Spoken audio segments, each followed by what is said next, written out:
Just because I'm not Alright. Manny, all go kinds more of towards things your all right. over. Go more towards your right. I just need to send you. Okay, stay right there. Just stay right there. I can't really do that. I'm gonna move around a lot. Yeah. I'm a Well, guy who likes to move this around guy a has lot. Tourette's for some reason, and I don't know. Oh, hey, It's welcome not back to another Tourette's. episode. Holy shit, it's been a while. I know. It's been a How many fucking years minute. has it been? I don't know. It's been like 3 months, 4 months. I don't even know. I lost count. Do you want to explain why? Um, I'm busy. You're busy. That's not much to explain. Yeah. There's been a lot going through.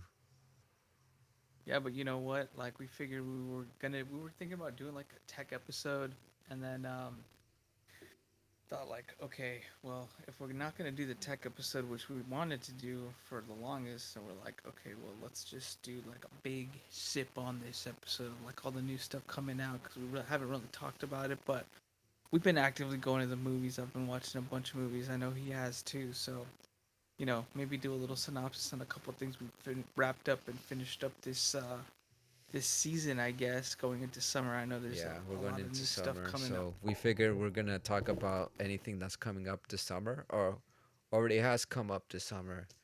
So we're just covering movies, TV, games, and a little bit of tech. On Manny's part, he's probably gonna do the most tech on this one, but yeah, we just wanted to like give you something. I know it's been a minute, but I mean, we're trying to keep up, but life is busy. You're busy.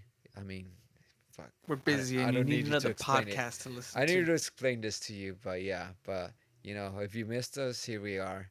We're here back again. Rare. Yeah, thanks for coming. Nice cat noise, by the way. Yeah, All thank right, you. so before we do anything, we like to start it off with a little something we like to call the old snap and crack. The snap and crack. All right. So Serge was kind enough on his way back from a show to pick up some Samuel Adams beers. These ones are the variety pack for America's 250th birthday. There they are, right there, There he partner. is. Well, this is And only like one variation of the pack, but there's a different pack that's we still haven't found, but it's gonna come along the way. The the closer we get Colonial to pack. 4th of July, yeah. So we're gonna do another episode soon. I mean, So I'm excited for that one, but this one looks really good too. It's a blueberry lager. I got the blueberry lager. Which one you got? so I got the American Light. So oh shit. Okay. So okay, there it is. All You put right, your hand American. behind it. I know. That's how Behind all the it. streamers do Oh, it. You put your hand like this. Like, check this out. check that shit out, bro. It's a ghost can. Yeah, I there you know. go. That's how you do it. Thank you, So streamers. yeah, let's American crack Light. them. So yeah, it's a light lager, if anything. So I thought we should just start with this. Um, does it say anything in Wow. the back for you? Mine says blueberry lager. Samuel Adams was a revolutionary who sparked American independence 250 years ago. Celebrated the red, white, and blue spirit with juicy blueberry flavor in each refreshing sip. Jim Kosh. What did yours say? Mine says Samuel Adams Lights. We source the finest American ingredients from independent local farmers. The results the results America's most premium light beer featuring 100% US grown ingredients from Montana, Washington State, and beyond. I get what they're trying to do. They're making a beer for every color of the flag. So Right, I this is guess. blue, right? And then you got white. So they have different ones, I guess. Yeah, it sounds like a So, wedding. Something dude, blue, I'm just something telling you white, right something now, red. I just cracked this one open, bro, and I could immediately, off the nose, smell the blueberries. It's just, it's there. It smells like a seltzer, bro. It almost, like, literally, it smells Mine, like a seltzer. mine smells like a Bud Light. It just smells like barley, weedy. Mine Let's see, smells like focus. a white claw. I feel like if you're I knew you were you're gonna a say something. beginner beer drinker, Yeah. this might be a good one to start off with because it's very seltzery, it's Flavor, very yeah. juicy, Very very a lot flavor of flavor, forward. very fruity. Man, this reminds me of the Big Blue Van, the blueberry pale ale from that one I got in Las Vegas. That one was a good one. The Big Blue Van by College Brewing Company. Cottage Brewing Yeah, Company. I don't yeah. recall that one. The Big Blue Van. That Oh one was a shit. good one. But it was like vanilla and blueberry. But yeah, anytime I have a blueberry beer, any berry beers, like obviously they're always gonna come off very fruity. This one is, damn, you could tell it's blueberry. Like you could tell. Like if you were to put this in a line of a bunch of different berries and shit, you could tell definitely that this one was a blueberry. I like to like it's like that blueberry swisher. It's like that. Blueberry Swisher. Oh, right. The Blue Swisher. That's funny. They'd go hand in hand together.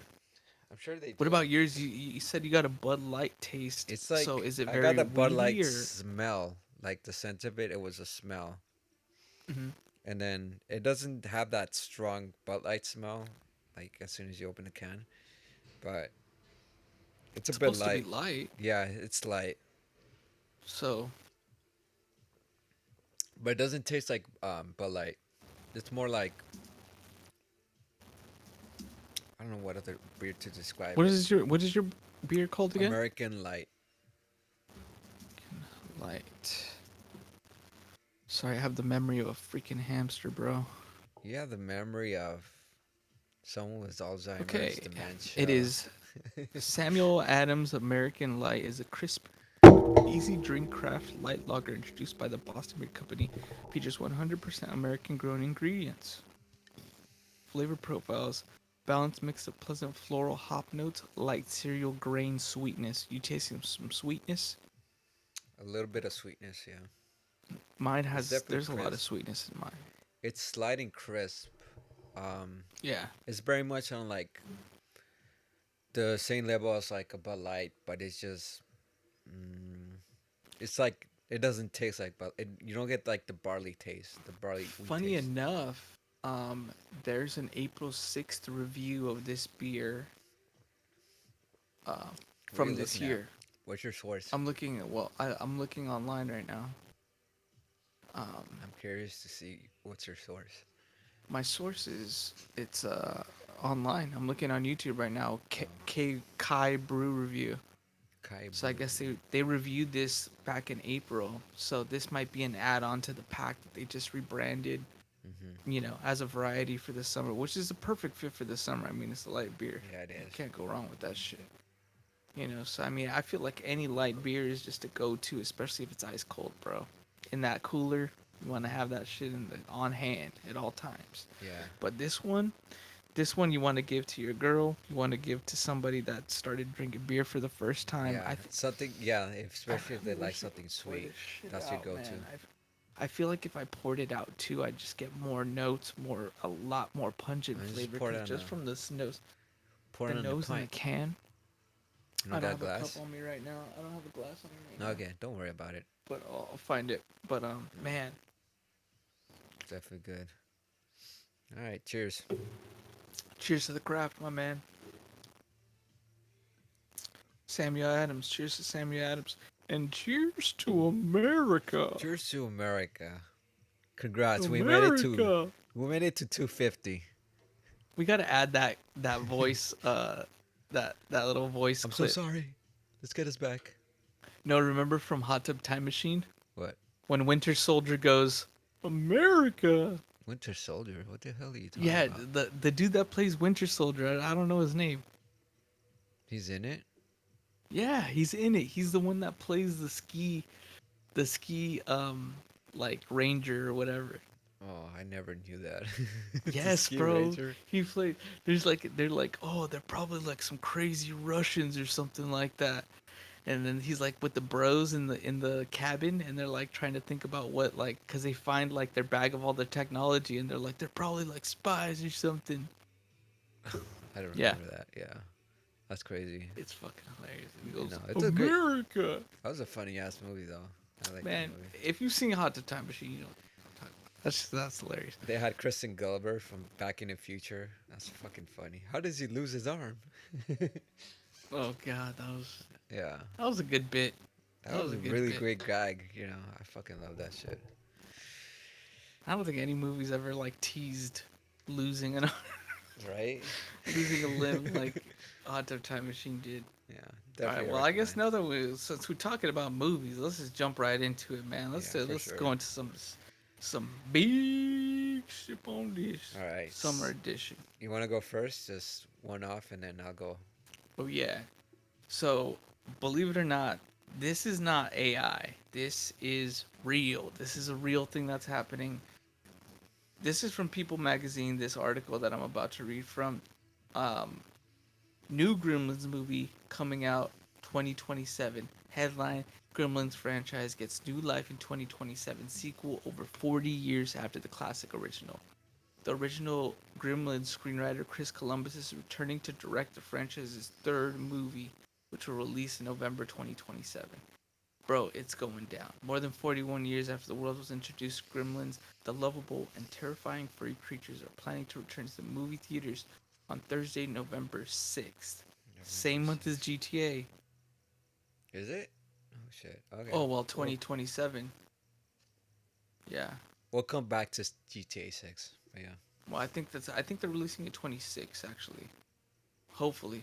We'll see. Yeah. Sequel to Yeah. I don't know. 1990s Gremlins to the new batch for release 2027. Yeah. New Filmmaking batch was dudes. gonna be It's just there. it's just a bunch of it's just a bunch of spiel hyping people up for the movie, bro. It's a The iconic spiel schmeal. characters, everything like that. But all what I've read and what I've researched from what I'm looked at, they're planning to use still a lot of practical effects for this, which is awesome. So I mean, he's on a roll. Obviously, we see Spielberg coming out with Disclosures coming out soon. It hasn't come out yet at this very moment that we're recording this podcast, but I'm excited to see it. But I mean, this is like, dude, Gremlins 3 is like, it's happening. So it's happening, people. All Just right. so you know. If it's not happening, then you'll just look stupid. But It's we by want it to Tommy happening. McArdle. Yeah, it's been. It's up. It was updated November 6, 2025. So I see it's happening. Yeah, it should. If anything. Well, we'll see what happens. Yeah, for sure. So I'm gonna talk about not future movies, but movies that have happened already. So everyone's been talking about like these two movies. I'm gonna talk about one. So the Backrooms, which is popular known from a online short that has happened around the internet. It's been a thing that's just been like on Reddit. That's been like on the online community, and they just show pictures of, very outdated like pictures of some like spaces which It's people have like an referred to like obscure office space. which has been like an office space.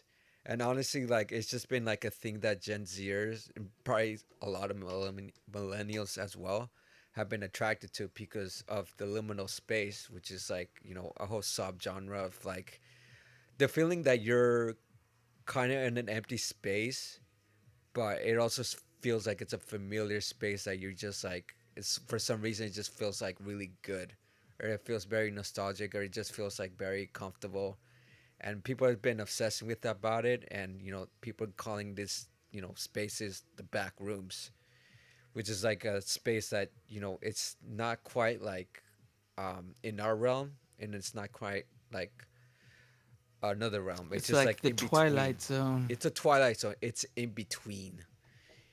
So now like one of the It's creators, purgatory. yeah, one of the creators of the popular online, like I forgot what they call it, but he basically made like a whole online web series of the backrooms based on the original idea. And basically he was 17 when he made it, and now he's 20, and then at 20 years old he has made his own featured film, of course, called the Backrooms, which is pretty impressive. And honestly, everyone's been excited about this. every person that's like under 10 years old has been excited about this, and even like over 10 years old like has been, you know, wanting to see how this backrooms movie would actually work, you know. And I seen it myself, and myself being very curious with liminal spaces and just analog horror in general. Mm-hmm. um I see like this subgenre being like the next step in the future, especially Of horror. of horror. Yes, it's just become something that's been appealing for like the past few years, and I could see it growing and being involved in the next 6 7 years from now. And it's just been fascinating, like someone as young as like 17 has been exploring like this subgenre, and just like, oh well, I'm appealing to my generation. I'm appealing to Right. generations in the past that have felt some sense of nostalgia, some sense of like, you know uh of this subgenre that's been appealing to, like, a mass appeal of people, that for some reason it's just like, well, I mean, it's a thing, like when 2020 came, it became more relevant, because if you were to go to like to the mall or whatever space, it was just empty, you know and that kind of brought like a new feel to what horror is, and not just horror, just like, it defined a whole zeitgeist from here on forward. A feeling that something's just not there, something that's just like what it used to be, because most, they're not how they used to be. And bringing a space where it's just like, there used to be something there, it's just like, it's just very like, I think I think I what appeals to people too is just kind of the mystery of it.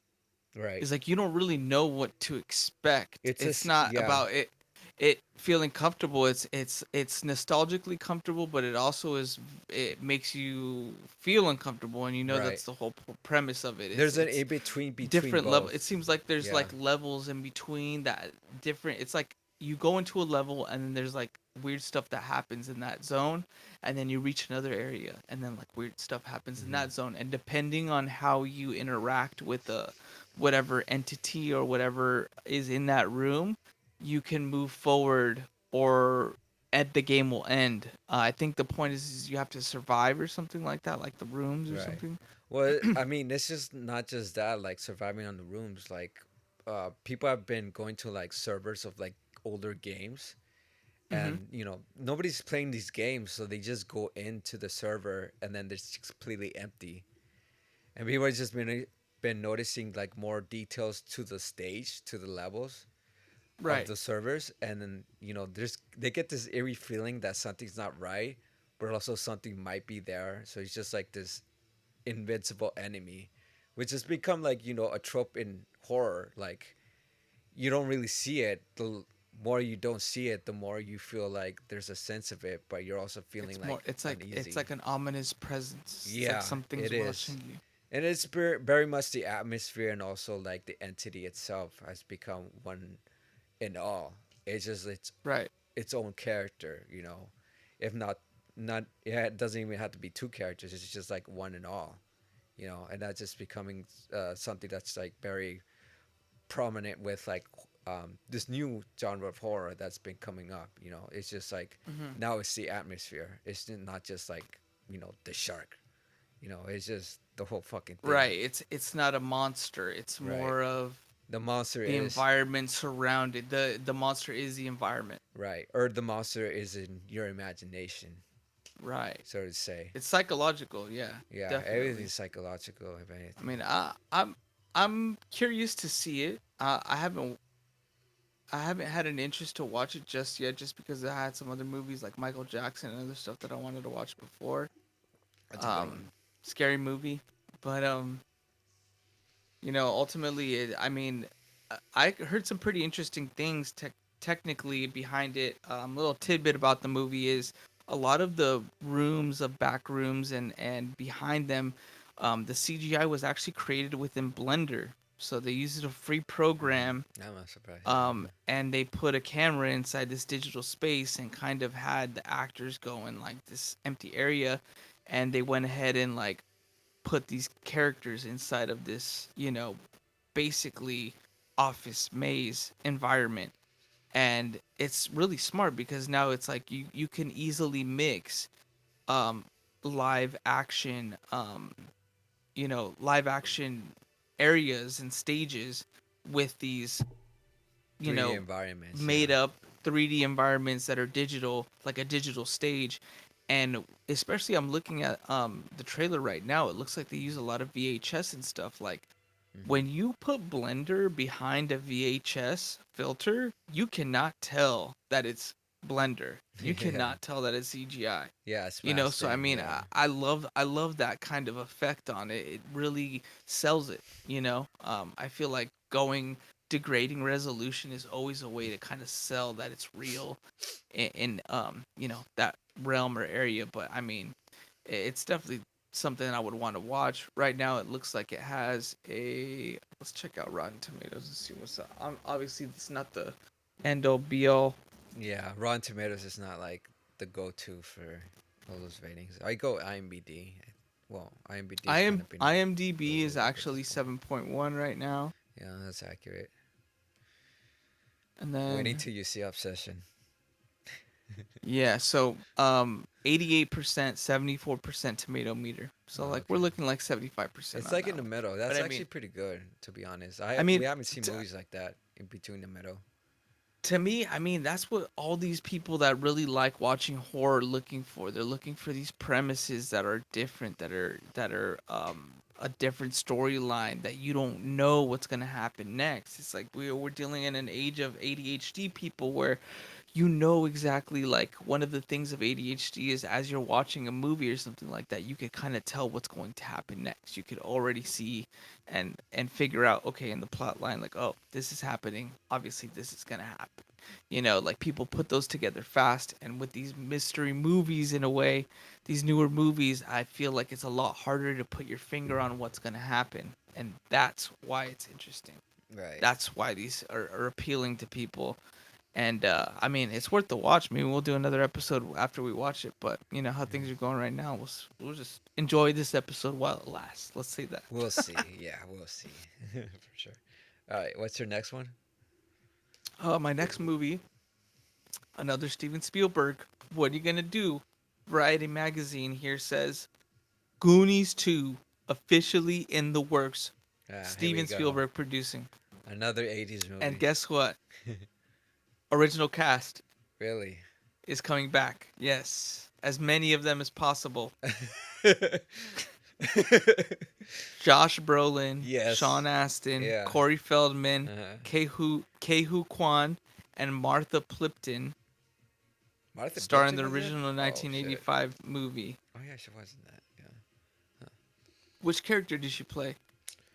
Yeah. Let me see. What's her face? Oh, Somebody's. she played the friend, the friend with the short hair. I thought it was a girlfriend. No, she was the one that was with the glasses. My glasses. My light.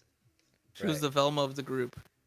Oh right. So, Oh, you there's know. another thing. Scooby Doo's coming back. Oh yeah, that's a TV show though, bro. Okay. We're gonna save Getting that ahead for of the TV yourself. shows, Yeah. but you get a little bit of tidbit on that Yeah. one. Yeah. Yeah. Yeah. Cool. So I mean, yeah, apparently this movie's in development. Steven Spielberg's behind it. I mean, and this is the crazy part. Obviously, these guys have been still alive for a while Still and doing still movies. kicking, making movies.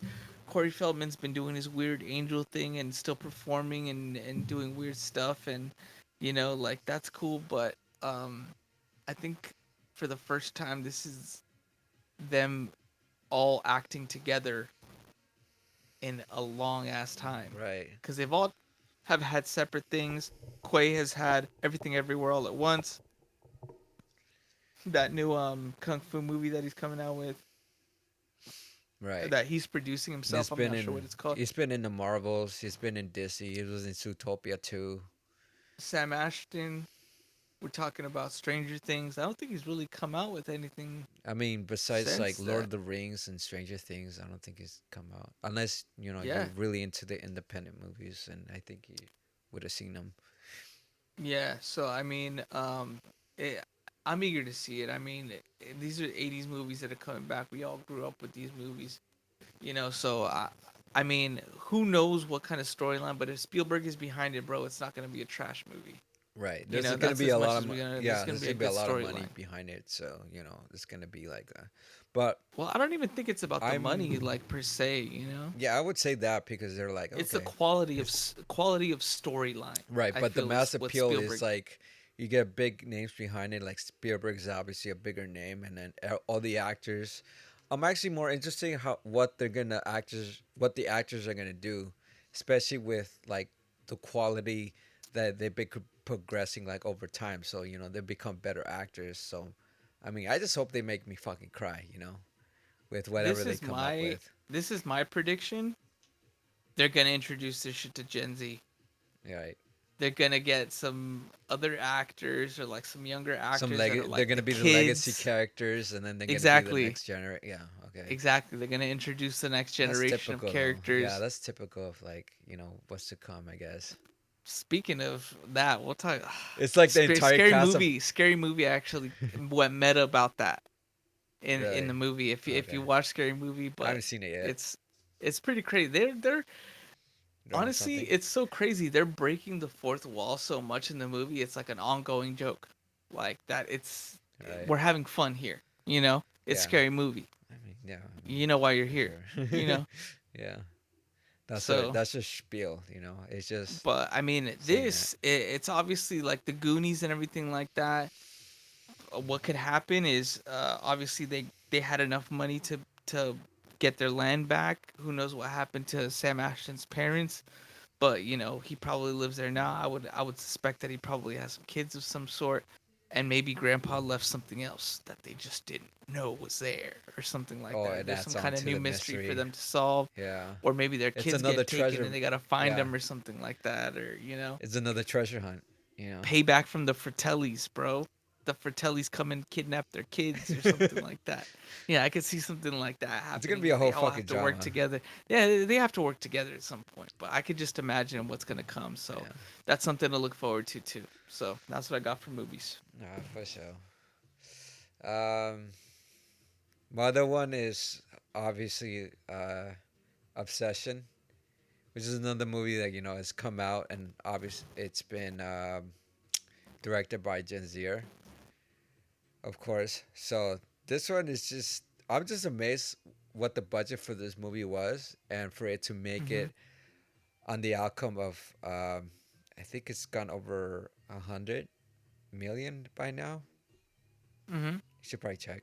Damn. Yeah, but they made this out of $750,000, like less than $1 million. Yeah. So it's pretty impressive on its premise, and just honestly, the story is just simple. Everything about it is just like very straightforward, Wow. just a storyline, and some. But I mean, obviously, it just got a little bit overhyped for some reason. But then again, good for Yeah. them in a way. And honestly, it's a good movie. Like I watched it twice, and I noticed details, and it has the traits of like what a good movie does. Like the multiple times you watch it, you get to notice like certain details here and there, and really makes you think about certain things and be like, okay, well, it's not just her being obsessive. It's also the boyfriend or the guy that made the wish be obsessive as well. So it's like Hmm. who's really like the perpetrator? Well, sorry, who's really like the predator here? Like who's really taking advantage of who? Because it does make a point in the movie of whether like, okay, well, bigger question. I mean, we obviously know like, he made the wish, so he obviously made the wish for that person, and that person stuck in that um wish with her soul being like, stuck in lingo or wherever the fuck it was. And there's just a lot of things, just like have layers of, you could break it down, but it's not that many layers. It's not like, it's onions, but it's not like deep onions. You know what I'm Mhm. saying? That's where I feel like I would say like it might have got a little bit overhyped, if anything. But all credit to like the director. I know he comes from YouTube. He made a couple shorts right before making this movie, and he's on his way to making his second feature film, Mm-hmm. I believe. I think it's called like Anything But Ghost, and he's really got through a really good deal, with everything that's going on, and then obviously this movie having to show success. It it really does show like a very like promising career for him and anyone behind him, because of course like making a film is a group effort, if anything. Mm-hmm. Manny, what did you find? Man, I'm looking really deeply into this is the thing about this movie and generation Gen Z, I guess, marketing strategies. This is what caught me off guard and appealed to me the most about these movies is, you're talking about this movie having a 750 less than $1 million budget, and the marketing for this movie was very minimal. I feel like they did a few pop-up like vending machines that sold the One Wish Willow. Really? They had a couple billboards. It's I'm looking at these billboards right now. It says you got a couple billboards every day, every other day, that become a little more unhinged. So if you're paying attention, it makes you lean in more. So what they did was they created this billboard that says, "I love you so much. Text me," and there's a number, XO Nikki, and then it's just like that's a simple one. But then as you go, like there's like more hearts written on it. They're like, "Are you still busy? Haven't heard from you in a while. Are you ignoring me? Blah blah blah." And there's like more stuff added on. So like as you see, as the weeks went on, like the billboard got more and more unhinged. There's like smeared letters and stuff like that, so it increased the appeal to the billboard. Right. So it's like a billboard that like over time became more and more obsessed or whatever. Um, I think Another thing, what really appealed to this movie, especially movies nowadays, is just like the um excuse me, how Jesus, you get to see like how relatable everything is, and then turning on its head and see like the downside of that, because everything that she does is kind of in one way or another you seen in public people get unhinged just like based on like romantic relationships, and when hmm something doesn't go right, it's just like the movie makes it more like um a little bit more accessible and also like more over exaggerated, hmm but just like those little things, it just makes it like funny but also like very scary as well. So I feel like it's not just like full horror, but it's also like a commentary on just like people in general, and being unhinged and being obsessive. So it's just saying little things about that as well. And I think like I think that's what I get from the crowds when I first went the first two times I went to go see this movie. It's just like the little laughs, the little the little yeah, every reaction. It's just like you get to see like what people are it taking makes away people from feel it. uncomfortable. Yeah. And even the silence itself, it's a hmm lot more telling It's uncomfortable. itself. Yeah. Like it's just like, oh, I Um, know, or it's just like, oh no, like yeah, please the stop. theater was there was a lot of reaction in the movie theater watching Obsession. Even to the parts where it was just dark, like, and you didn't know what was gonna happen. Right. I mean, obviously the storyline's really fresh. The storyline's newer. That's what people wanted. That's what people need, man. Yeah. That's the whole thing with this movie. I mean, we could go on and on about this movie, but ultimately, I feel like the really big takeaway from this movie is that they made this movie come to life by creating product within the movie that they could sell to people, and everybody that got their hands on the One Wish Willow then started filming themselves cracking and making the wish. Right. So it's like you are adding lore within it. They made a whole website for it. They made like a marketing campaign for the One Wish Willow. They made it feel real. And when you see that and you watch the movie, it's like, It's the it inner makes you feel like it's part of the Yeah, movie. it's the inner activity of it all, Yes, putting and the outline onto. that's the big takeaway. That's the Hmm. big takeaway of it is, that's the new connection that people want to feel like back in the day. Connection was like, oh yeah, you plan, you have an invitation, you send people an invite. People come through, people get together and do something. Right. Well, guess what? Now your invitation is in the palm of your hand, and the invitation can change at any second of the day. But the thing is this is now you have a physical connection to the invitation that you have in your hand. Right. Every single time you walk out to the street, you can connect with that in a different way, and It's that's yeah. new. It's much closer, yeah, as opposed to how like, the genius marketing of like the Blair Witch Project where you Yeah, thought it was real to now yeah, it's just like we know it's not real, but the things they're giving us is physically hmm, real and we're yeah. interacting with it. So it's just like a new activity that you could just be much closer, much more like, just much more I relatable and yeah, hands yeah, on that I shit. think they did a great job, dude.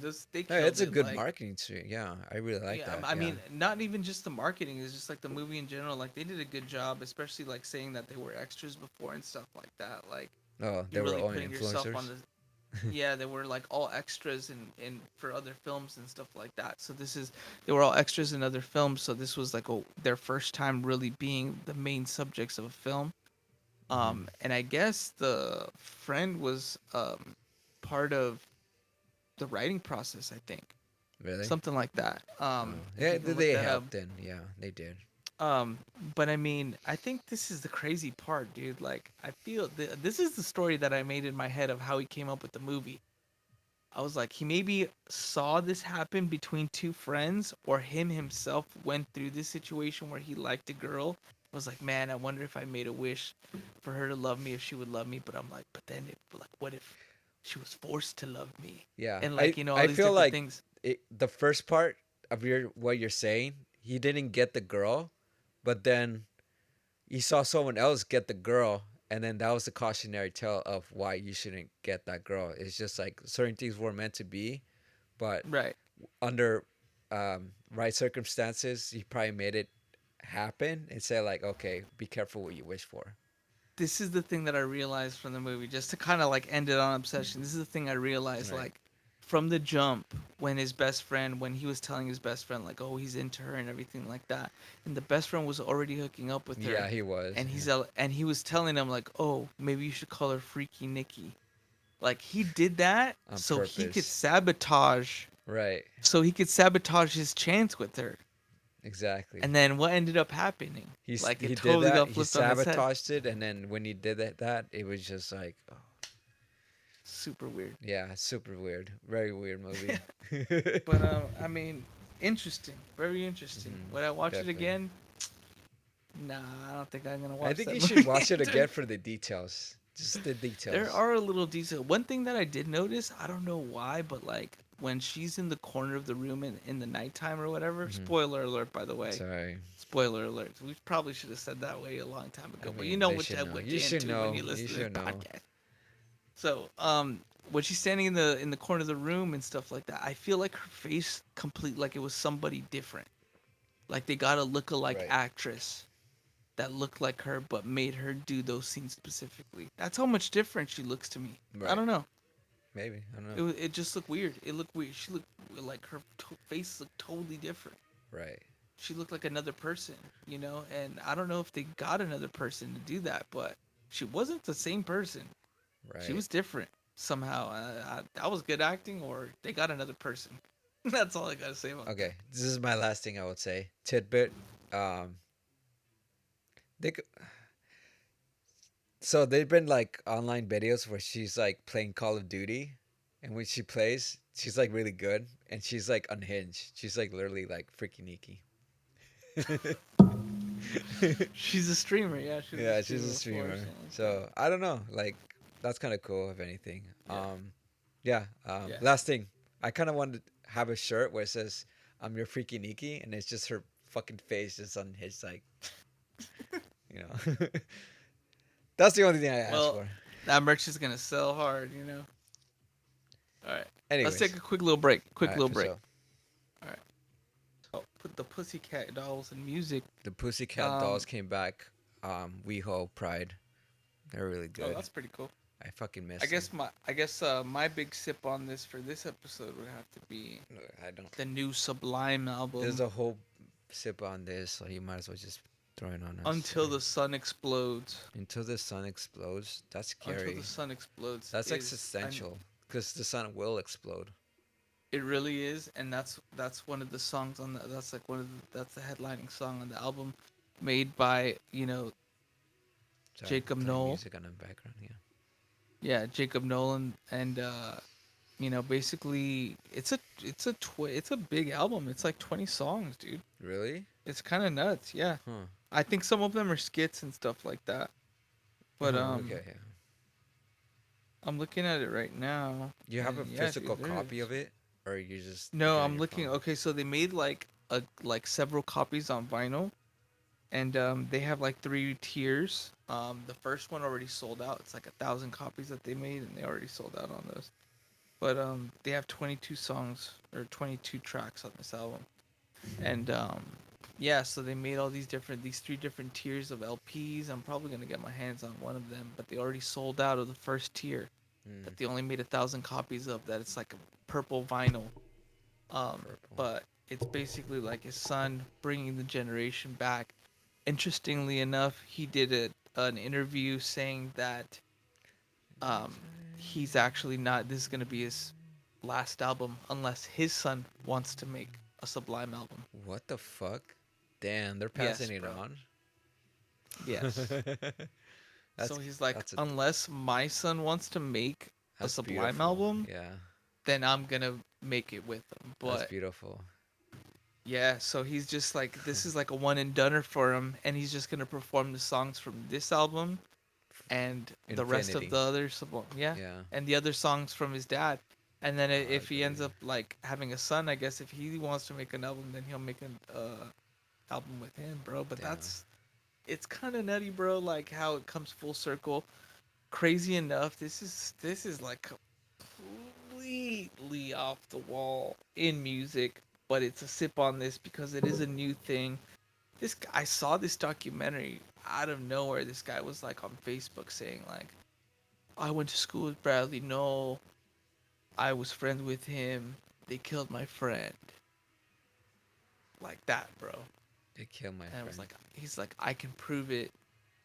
I can prove it. I have a documentary that's out on this page. Come and watch my documentary. So, what the fuck? If this is the So last episode you ever see, you clicked know what happens to us. I clicked on it, bro. I No. clicked on it. I started watching it, and this guy did seem a little off the earth. Okay, he was up there because he was saying stuff like, "Oh, it's numerology," and he just kind of kept repeating like straw man arguments, not really full of anything, right? Oh, let's Um, stop. Not I so. don't know, Yeah. but it's totally weird. But there was Yeah. Fuck that instances in guy. the documentary where they were talking about like where Brad did say that like whenever he tried to get sober or stuff like that, some dude would come around and poke him with a needle and get him back on H.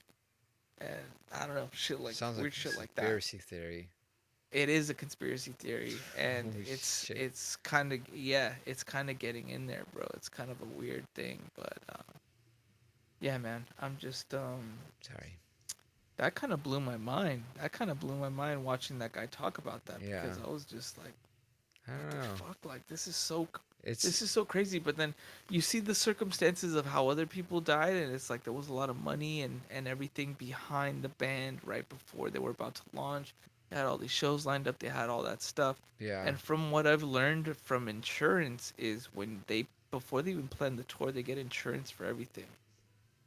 So technically, if they took them out, they would have still gotten all the money from the tour,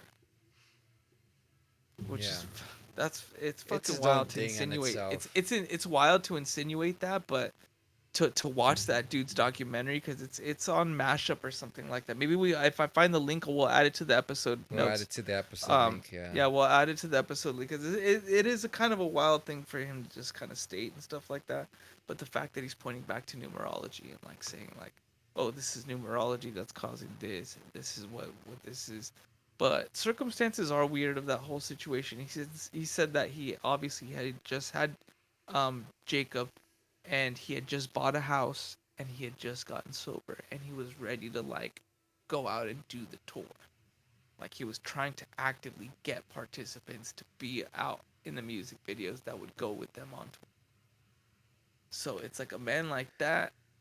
I, I don't know, man. I just The I feel like G Man's just doing his fucking thing, getting things I to don't get know. straight in order for fate It's to kind of crazy, happen. but I mean, for it to come back around like this, and for this to happen, and his son also dealt with issues with substance abuse or All right, substances for sure. before and Yeah, stuff like that. So him coming out of that and kind of saying like, like I went through this, but he joined the band at the age that his dad passed, it's a which continuation. is pretty wild. It's wild You and know, it's kind of like it's you know. eerie.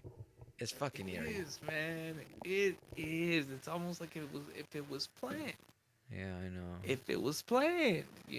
I So mean, what I can you don't say? know, We man. live It's in kind of wild. America. I mean, coincidence just happened to be a funny thing. What's your next beer? Let me smash this one real quick. Because Let's we go. make the Go best ahead and start beer. explaining. Go ahead and start explaining yours. Read the back of it. Okay, so I got the summer ale. So this is the okay. How do you do it? How do you Just hold it in front of your chest. do it? Yeah, there you go.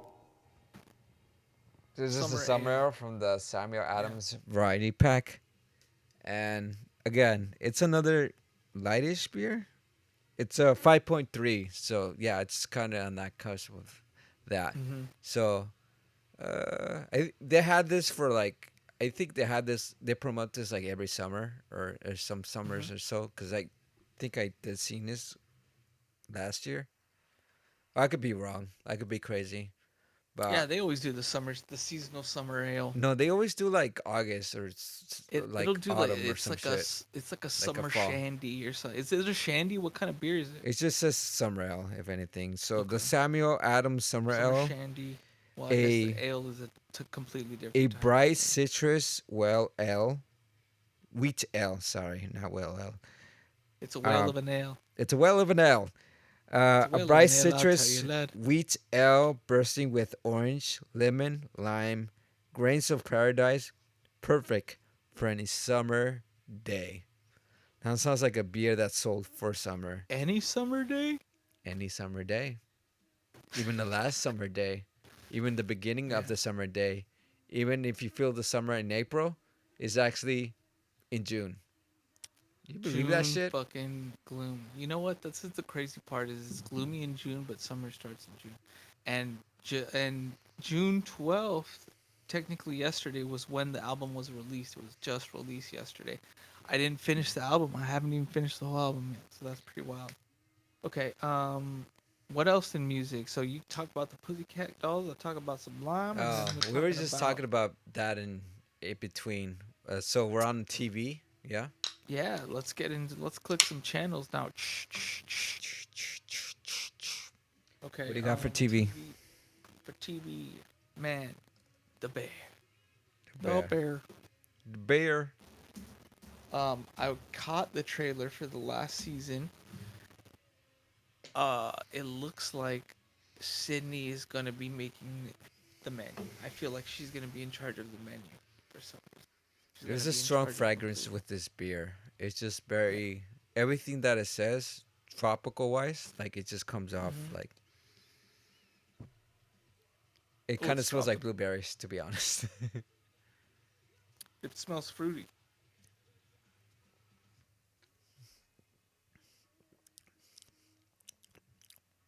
Yeah, very citrusy. I feel more the lime is just over punching it just a tad bit.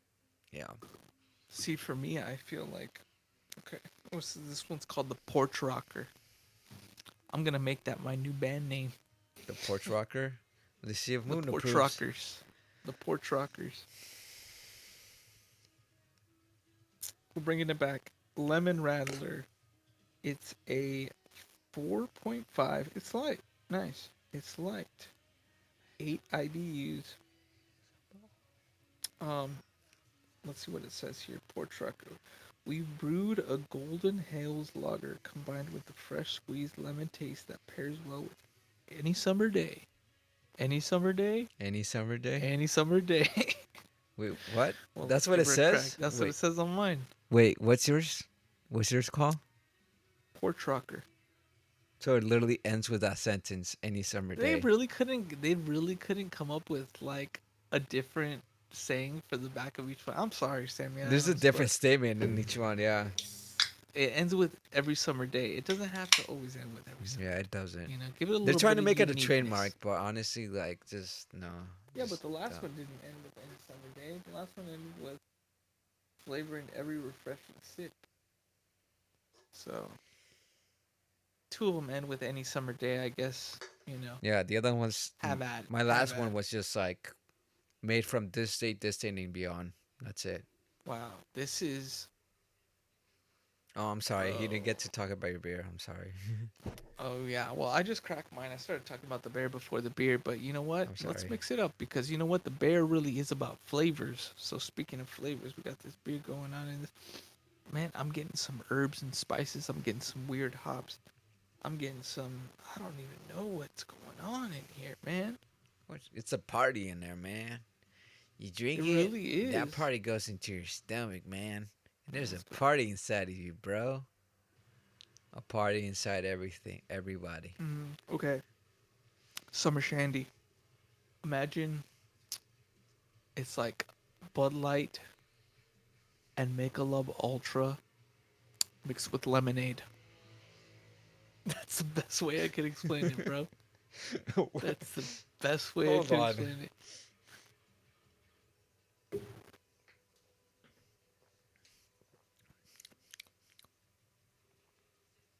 I'm telling you. It tastes like for me. This is a different beer. This is a summer ale. To me, it's like it tastes like Bud Light, but like the lime version of Bud Light. Why do we keep comparing Samuel Adams to Bud Light? Because they're all Is the like question. beers, and You it's know, you know why? America. That's You know all we why? need. That's all we fucking know how to Bud make. It's Light. wheat ale. It's It's wheat Bud ale. Light, but that's the thing. If you think about it, Bud Light's the easiest thing, like the lowest hanging fruit to compare it to, because we know like most people that have drank a beer had drank Bud Light Yeah, at some point. that's true. We're trying to like we're trying to sell it to to a very I'm not mass trying to appeal sell of people, anything, bro. I'm just trying to make people. or we're I just trying to want like people to explain it to understand, people. Right? We're trying to break it explain down. it to people, Americans. Americans, The closest thing maybe to what this non-Americans. beer We is. get people that are not in America, so I mean, if they've had a Bud Light, they know what we're talking about. Yeah, You you're know, right. You know what? We take all that shit back. Our beers are totally different tasting. It doesn't all taste the same. It does not taste like Bud Light. We're just over it's exaggerating. yeah, but no, it's like for me. That's what I'm saying. This one is definitely a mix of two beers and some maybe a little bit of seltzer and a little bit of lemonade mixed Yeah, together. the last one was We get actually the pretty porch rock, sensory. and now I get why they call it the porch rock. Because what do you drink on your porch? A nice glass of lemonade. Porch rock. You're rocking on your porch. That's true. Got a glass of lemonade, but you got your porch Give rock. you something familiar. Bring in something new to something old, and then It didn't make make it sense something until new. you drink it. That's true. Clever. Excuse me. All right, what were you All talking right. about the bear? So not bear. All right. Let's talk about season 6 coming out. Um, I'm looking on IMDb right now, and it's telling me that we're gonna get the 8th season is the final season. It's the final season. Yeah. Is it? Wait, wasn't the last season season 8? No, there was no Wait, season 8. what? Damn, we're Oh, not what that am I far. talking about? I'm not talking. I don't know. This poor trucker's got me kicking my heels up high. Jesus Christ, what are you looking at? I'm looking at the episode number, not the I think the season last number. season was season 3, man. The last season was season 4, and the last thing from the bear was that thing you were talking about, and we were talking Oh, about the earlier. special? Yeah. Yeah, the special. What was the Which special called? I have no idea. I didn't watch it. I just seen that they were promoting it, and I just did not watch it.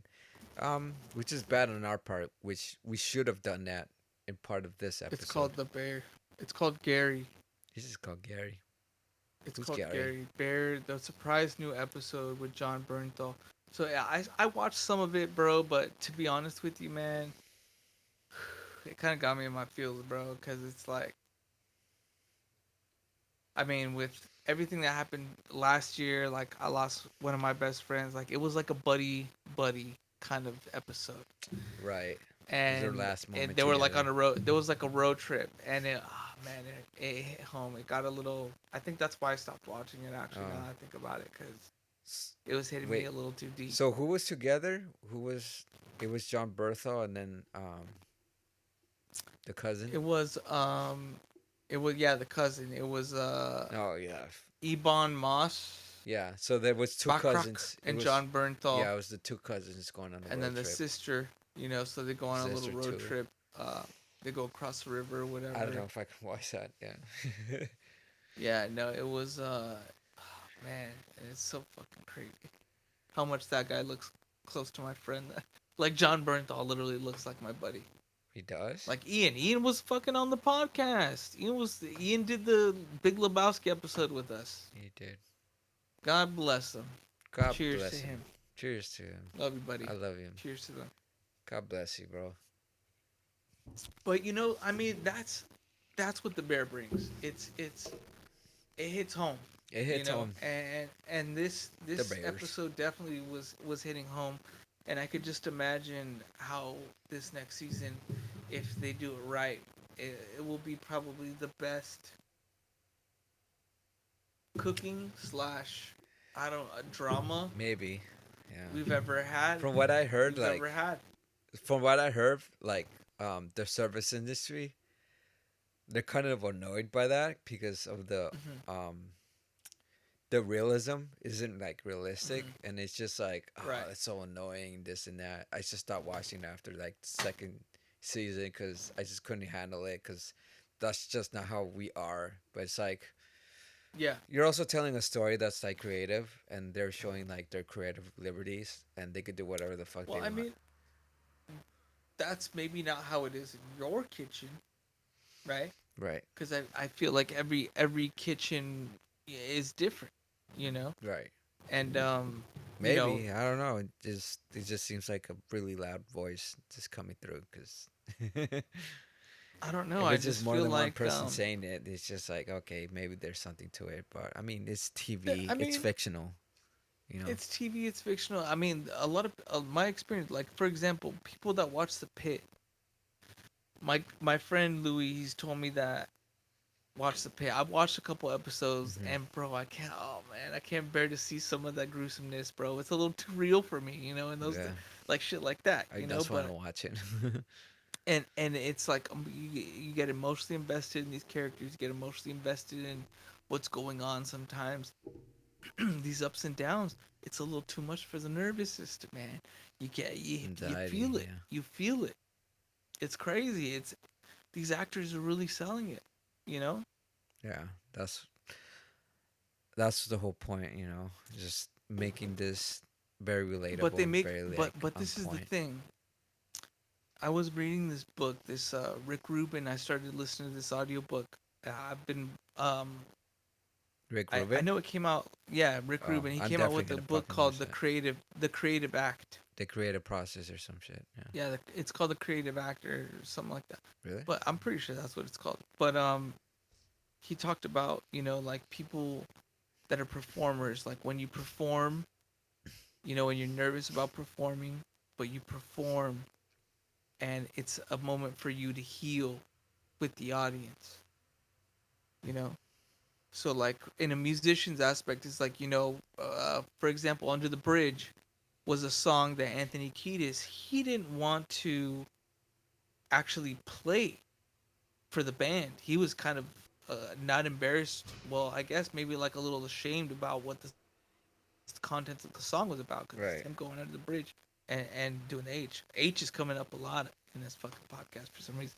But anyways, he wasn't sure about bringing that up to him. He showed it to John Frusciante. John Frusciante showed it to Rick Rubin. He's like, you should play this song. And it's like in that opportunity of him sharing that moment, that what is it? What like Yeah, that he's being very vulnerability. vulnerable and very truthful in that sense. with that vulnerability, you show that to the world, and with that vulnerability, the audience now gets to heal because they watched your performance and learned from it and said, "Wow, your performance in this really touched me because of X, Y, and Z, and I had this and this and this happen to me." I mean, just like for this thing, Gary. I mean, you saw how emotional I just got. That was real, man. I'm not faking it. Like, it really got to me like that, and that's where it hits home for me. Is the bear really does show you aspects of life that are real. It shows real life shit. Like Jamie Lee Curtis, for example, she really went through, you know, going to DD and being an alcoholic Yeah, or and she and actually did having quit substance abuse alcohol. Yeah, and quitting that stuff and trying to be better. And that's what you see her character do that in the last season. So I mean, it's like it's crazy. Yes, it's anxiety ridden. You feel like, oh, you feel for these characters, but at the same time, it's the moment where the actor or the artist can share that moment of healing with the audience. They can also heal from it too. So maybe that's why Jamie does it too. Like all of these actors are kind of going in it because they know there's something valuable to take from it that the audience can take from it. exactly. Yeah, that's beautiful. I actually want to hear Thanks, that man. audiobook now. Well, that wasn't in the audiobook, but that part of it specifically was Yeah, like but a note within it. But that's yeah, what I took from it, like you can apply that in all aspects of art, exactly. like every type of art, and yeah, I mean, the same goes for TV, man. It's the same exact thing. And this really speaks to me. This whole series, ever since the beginning, before it came out, I was really hyped up on it, and the fact that it was able to get to this season, man, I'm really rooting for it to see what they can come out with. Yeah, I just hope it's not a But letdown. Just have an yeah, emotional. Please it's an let it end emotional well. arc, Yeah, just complete that emotional arc, but also and leave room for some more. you know what? And that's the whole thing. It sometimes the best character has to go. The best character has to go. That's true. And what am I talking about when I talk about that? The main characters mostly. Oh, Sorry, the main don't be character weird with the mic mostly. like that. Sorry. People in the car are like, what the fuck was that? You might have to say that again. Just we might have to cut that Mostly it's part out. like the main character. Sorry if you didn't hear me the first time. But, something about the first character, when they're gone, they're fucking gone. And that's what they did. Spoilers alert for Euphoria season 3. It turns out Yeah. that's the final season. We didn't know. You just said new season coming up. And then next thing you know, it's just like, no, this is the final season. That's it. That's it. I was just so fucking glad. I was like, please, there's just so many problems with the show, but also like the Oh show in wow. itself is just like, I did not expect you to say that. yeah, no, there's a lot of problems with this show, especially like it's I feel like the misogyny. direction kind of got lost. It got Like lost, and also it just like evolved into something, and then there was just so many things behind the scenes that just like we couldn't do this because we don't have her, and we don't have her because we couldn't do this, and then we couldn't do this because it's like every new season of the series always has something, and then that something was the they cause was lose it. why the season is what it is, and it's just like So what you're explaining is you have a runner. They're running, and then all of a sudden you take off their arm, and all of a sudden you take off their leg, and all of a sudden you take off their other arm, and you got somebody that's just hopping back to the finish line. Is that what yeah, you're saying? it's kind of like that, but except like imagine the runner just like they keep going and they say, "Oh, this is cool," and then they just say like, "Hey, can you go in this direction?" And they do that, and then all of a sudden, "Oh wait, what's this?" And then their titties get bigger, and it's just like, "What else do you want me to do?" That was And so then it's just weird, like, man. "Okay, now just do this. Okay. What about like my finger? What happens to my finger? Oh, we just see it cut it off, but then we don't really explain what happens to it. And then you just keep running. And then we just expect the audience to just forget. Let me. Okay, hold on. Let's pump the brakes on here. I know, I'm It going way sounds too like we're fast. bash. It sounds like we're bashing on this We're series. well, I mean, we're bashing, Look. but also like there's some high art going on. Okay. But also like Okay. it's also Yeah. Exactly. No. No. it's No. very No. No. divided. It's very divided. Let's get. Okay. So dude, I did a synopsis in my head after I finished the series. Like really, like dove deep, layered my brain and racked my brain into about certain scenes and what each character represents and their arc throughout the series and how you know what the metaphor behind each character is. Right. Are you ready for this one? Okay, I Is made this up a my little too mind. much? Yes. No, it's good. Yeah. I got my I assessment. mean, I mean, look from the beginning of this series. Well, Hmm. let's talk about the season. Let's just talk about the season. It's just From the yeah. beginning of the We season, don't got that much we time. see Please. Rue going in there, and basically like there's a lot of stuff pointing to the American dream, good old America, right? Also the Bible, Red, white, but yeah. blue, porch rocker style, baby. And what do we see her do? She goes to Jerusalem. She goes to the place and she lives life in the country where there's no internet. There's like barely any like outdoor. There's no city life. It's just like it's good American pride. We start off there and we end there, right? We end at the place, the farm with the family and everything like Yeah, that. the Jesus family, the Christian family. Yeah. Basically, this whole series was talking about the the battle of good and evil within our country, the the values and the classic American values of which we hold dear and which we hold dear to our hearts of like like the dog and the newspaper boy and the feeling of America, pride, apple pie, and what the hell have you, baseball and fucking football and seeing your neighbor and like that whole idea. That's what's being combated with euphoria because you have euphoria. You have the complete flip side of this that is everything that we love about America just amplified to the next extent or something that's it's meant for people. It's basically like crack. It's crack, bro. It's crack. It's America on crack. It's social media, it's selling your body, it's doing a bunch of drugs, it's like um ill-gotten gains, right? It's the other side of America, the corrupted America, the insurance fraud America, the drug mule America, the sex trafficking America. So we have these two polar opposites existing in the same exact season.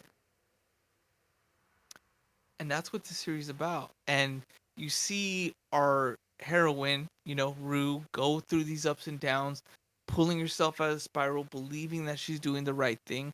And what happens to her? Because she does the right thing, because of what she believes in or whatever, and just circumstances, just dumb luck, just whatever has always gotten her out of the past has just been dumb luck. You know, she just ends on a dumb note. It's just it's so likely to be her, but for the arc that she was going through, it was just like a firework that was going up and just fell back down. It was like a dud.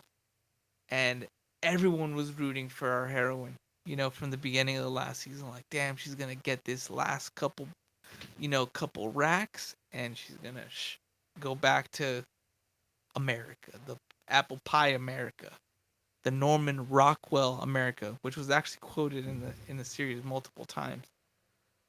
And She dies because of the polar opposite of the balance of good and evil. She dies because of the bad side of America.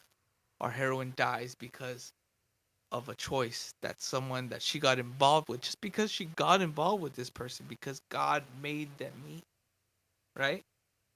God made them meet. That's what was Rue was talking about in the beginning of the season, that God made them meet. They were meant to be together. And, you know, it ended up that he basically stabbed her in the back. He took her out, and it was a soldier of God that ended up putting an end to that villain of the week, let's say.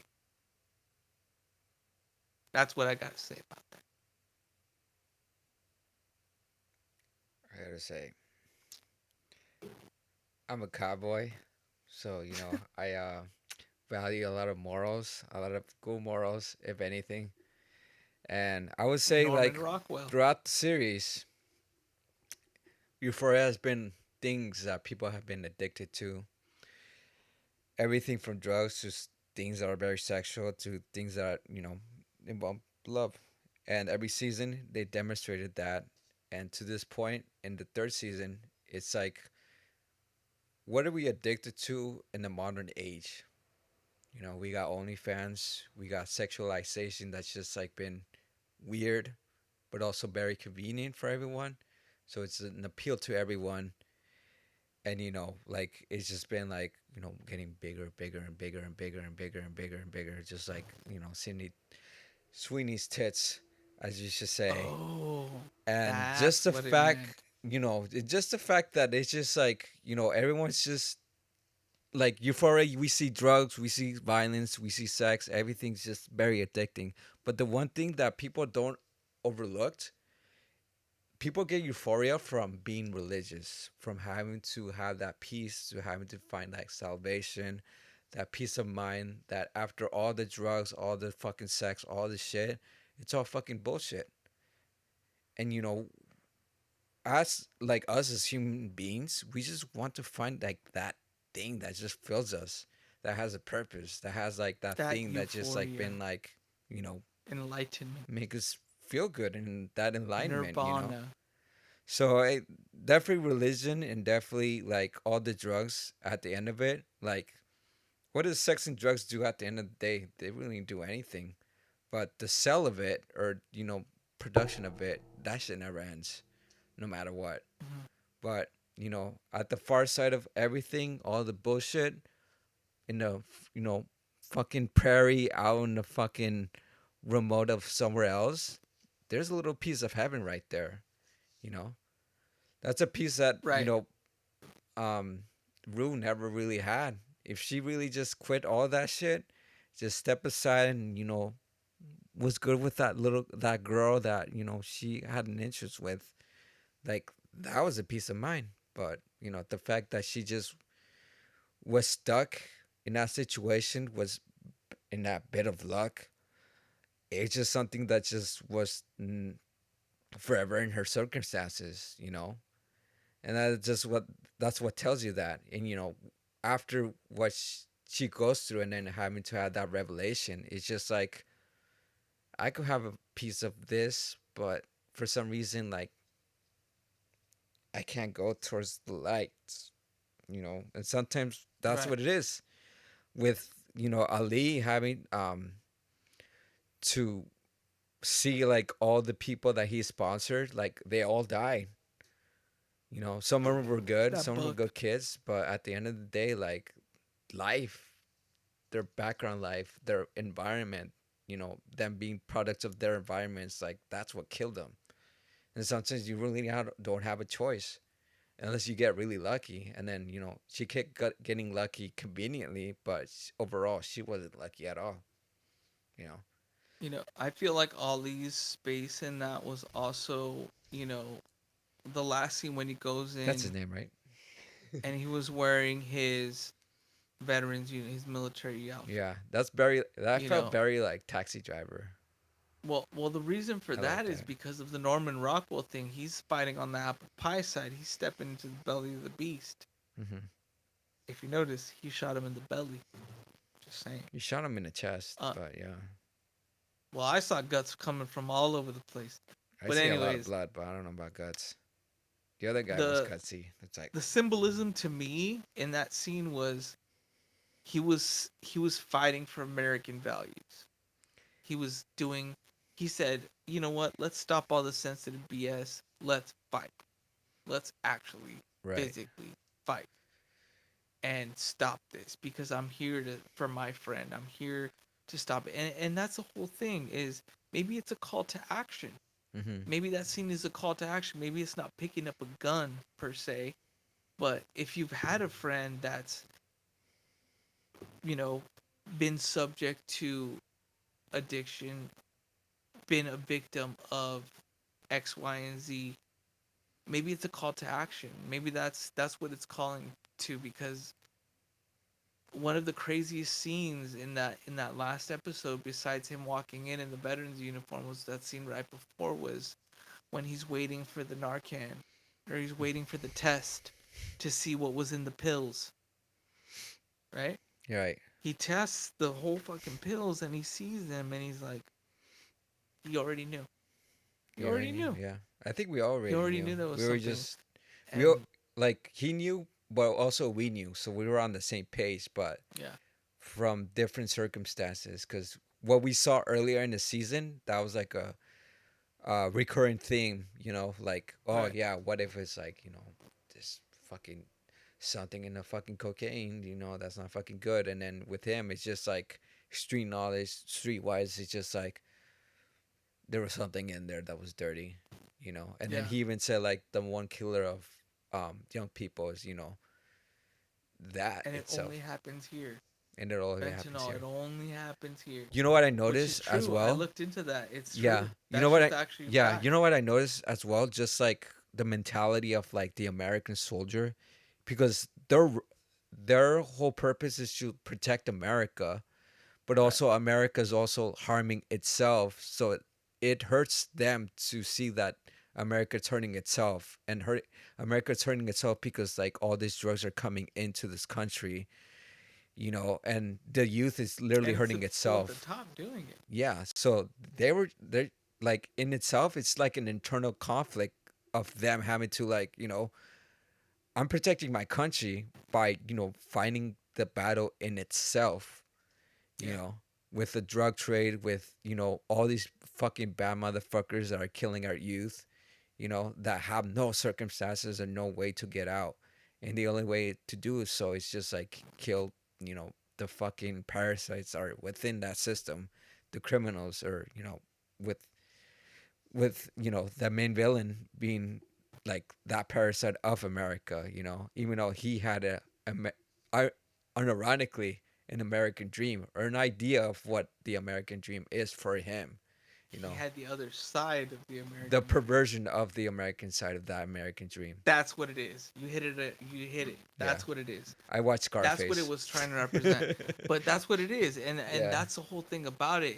And that was Rue's kind of struggle in this season. Is while if you notice, while she was doing her runs and stuff, she was listening to the Bible. In between doing right. all this illegal stuff, she And was it's like yeah, listening to in the Bible. itself, she kind of became like very understanding, very righteous of this Bible. So in a way, you could actually see her as a martyr. She died as a martyr, and then all her friends around her, they Yeah. got revenge, and the vengeful angel came through, and took out the wickedness of that land, and the shadow of the land uh, was cleansed off, as the And the Bible cowboy says. helped. Yeah, because now, like, if you see that And the environment, cowboy helped. yes. So yes. He didn't get a background story, but I mean that's up to the imagination. So they're gonna fuck it up either way. So I mean, in that sense, like yeah, there's righteousness, it's cleansing. There's a lot of biblical things that happen in this season that they got overlooked. But honestly, you could shit on it, but there's also some high key, high art type of shit that happens. Despite all its flaws, like it's really good television. To be honest, I'm not gonna lie. You know, nothing's Man, perfect. I just really enjoyed the message behind it. Like Mm-hmm. thinking about those scenes and not even touching upon what happened to Jake Jake? Who's Jake? or what's his name? Jacob. Yeah, Jacob. Jacob. Jacob's Like character. that fool got fucking done up, bro. He got bit in the He face got bit by in the the face by a snake. snake. You know who's associated So with the snake? yeah, he got bit in the face, but he got bit in the mouth specifically You by the talk way snake. too much. Well, he's talking. He was saying he was lying. That's all. Remember, like even before, like in the first season, Jacob would always lie, and even like Sydney when he was getting beat up, Right. her character was like, he never learns. He never learns. Even with the You flower. know? Because the whole thing with his whole problem was like with the flower. And at the end of it, he didn't give a shit about the flower. And then I like how he just went super homophobic about this. He was just like, you fucking cocksucker. And it's really himself. Like, I feel like he's just like self deprecating himself in that sense. So it's just a lot of symbolism there. That's what I got from it, you Yeah, know. So I man, mean, I just that whole scene, and then the fact that he died on the land that he was trying to exactly. All rent, it's like all ironic, man. construct. Everything's all It's ironic. Yeah. it was That's what I'm crazy, saying. and It's then high art. I mean, at the end of it, when but kind of like sloppy, the but bad guy kills that guy, right? I The that's when I boss was guy or like, oh, whatever. that's when I was like, oh, this is happening. Damn, that's kind of like random off the rails, but That I was just showing me that guess there's always a bigger fish. yeah, Like that that's guy thought true. he was big potatoes, but then as soon as he shot that fool, did his bodyguard or whatever turn and shoot that fool? No, he put his gun down. He said, "Fuck that! Like I ain't dying for this fool." So that just goes to show like someone could be on your side, but that's only because of money. Only because of money It's always has your because of loyal money. has somebody's loyalty. If you can't get paid anymore by that person, why would you be loyal to them in that aspect? Exactly, which Real is why, loyalty is shown in a different way. yeah, You see later on in the scene when the veteran puts the bike lock on the fucking doors. That's loyalty right there. You know, he's ready to get what? down. He at no matter what cost. He knows what's gonna happen to him if he stays in there. If he leaves, he's Right. not leaving without. He's not leaving without. It's either him or that other guy. He basically said that in that by putting the bike lock on the door. If you think about it. He knew what the outcome Yeah. was going to be, and he's told everybody there at the AA meeting. He said, "This is going to be my last meeting. I'm going to take a different You approach." kind yeah, he kind of seemed like he gave up and shit, and he was just like, "I'm just gonna do this last run. I don't give a fuck about anything." That was it. Yeah, After Rue, like he just was like, "I'm not losing any more he's of these not putting another name in the motherfuckers. book. Yeah, I'm not gonna. I don't want to become the angel of death anymore. Like there's been enough names under me. Like whatever I'm doing, like it's just Yeah, like I'm paying for it. Whatever yeah, sins, whatever shit I'm paying for it, it's just like no, it's costing me a life every time. So yeah, hmm it yeah. sucks. It's a powerful series, in all, bro. It's a banger of a series, and I was glad to be able to watch it Me too. for I like to sure. see. And that whole thing with I like to Sydney, see it's them. like I was like, I feel like they over sexualized her. For she was also a martyr in that series as an actress because That's true, she actually. was showing like all the bad shit that could happen, like I feel like and like every one of those girls had a role and they had to play, and then Sydney was just like she was the most exposed, I should say. I yeah, don't know how. Yeah, and then Lexi was literally. like the absorber, the one that's like morally right, and then Yeah, because that whole scene, that conversation where she's in the palace, she's there, she's able to, all her wildest dreams can come true. Where she's a writer, she's making money, she's independent, she's got a stream of, and all she has to do is basically work with her sister that's fucking cleaning a dildo at the same time she's explaining this, while her sister tells her that she read the Bible, and says, "Hey, they could have wrote that scene um, a little better, to be maybe honest. this shouldn't happen," but I mean, whatever, like that scene in itself, that was ironic too. like how Oh like what they yeah. were doing at the same time. She was sitting on the floor, Sydney It was a sitting lot on of the bed in satire. front of Yeah. in front of a camera, ready to do a scene, like getting ready for a scene, basically. It was just And yeah. Lexi's like, "Yeah, this isn't me," you know, and it's like showing the like It was true to the characters in that sense. Every each that one of them. the Robert Frost, the road less traveled, right? Yeah, She I love took, that fucking she said, song. "I'm gonna keep eating shit at this other place because I know I'm making something that's, you know, Yeah, it's something that is she felt like was better than what she would be doing with Sydney, obviously, you know, yeah. and As she reading the should. Bible Yeah, and because stuff she after. wants to be Yeah, her own thing. She doesn't. She doesn't want to be part of a studio. She wasn't. She wants to be her own yeah, storyteller. You know, yeah. and that was a thing that was true to her character, and also with Alexis Demi's character. Like she was Hmm. just like being the seller, being the big pimp, being like the female version of the main bad, and yeah, all of them they just had a different role. We could dissect this even further, but like it's just Oh, we can go on all day, man. I know This we is could go There's a around lot to day. dive into. Yeah, we got carried away with that one, but yeah, for sure. All right, Yeah. we should move on to like a different TV thing. Well, we talked about the Baron, we talked about Euphoria, but I mean, this is something that kind of crosses over into movies, which is video games. You want to go into video games? Okay, It's a video game that kind of crosses over into movies. You know what I'm talking about? sure. Wait, could I say one thing about TV? Yeah. Did you watch The Boys? Oh, how can we not talk about the boys, my boy? We gotta talk The Boys, my boy. Yeah. Oh my God, We'll the just boys. yeah, I'm here for the boys. we'll just try to make this quick.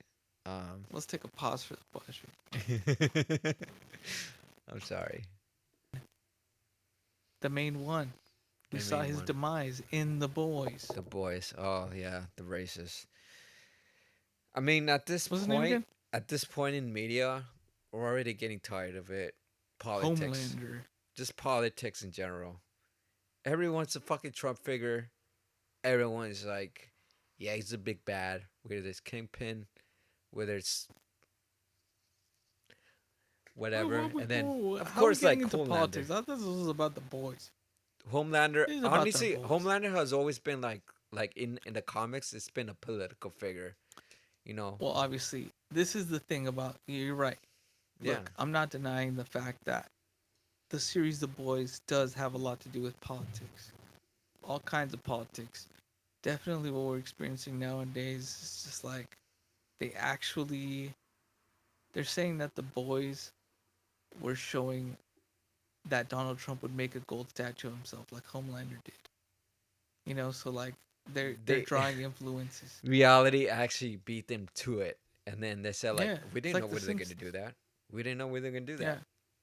When fiction becomes stranger, when it becomes stranger than fiction, is what I'm trying to maybe say. that was something that there was in the writing room that was like, what would Donald Trump do on himself?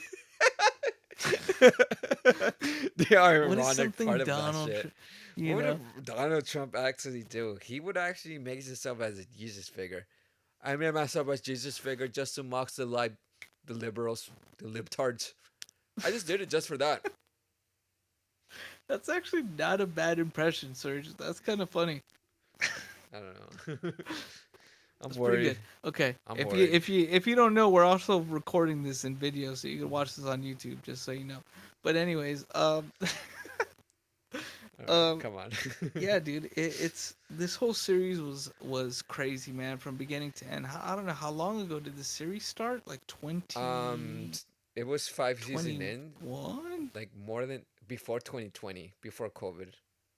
Oh my God, Yeah, isn't that wild? It it doesn't was. even seem like it was that long ago, right? Yeah, It doesn't I even think seem like COVID it. is like slow it down a little bit. So I think it started. Yeah, I know for a Dude, I fact it remember started before that. watching this with the homies back in the day at the old when we used to watch this in the garage, bro. Really? Remember? Oh shit. Yeah, dude, back in the I just remember days. watching it. I thought it was cool because it was just like a bunch of like guys trying to kill superheroes, and they were making fun of Marvel and DC, and it was kind of obvious. So like, oh, that's It's a Aquaman. satire. It was It's a like an satire, adult bro. version of what would it was, to me it was always like what would really happen if these people were in real life, like in our real world, you know? And that's what the whole comic book, the graphic novel's about, Yeah, right? the Is if comic they book. Yeah, actually existed in our real world, right. what would they do? What kind of real things would they be up Yeah, to? like And in I the mean comic. Yeah, the that comic whole is like a series whole with Maeve, satire.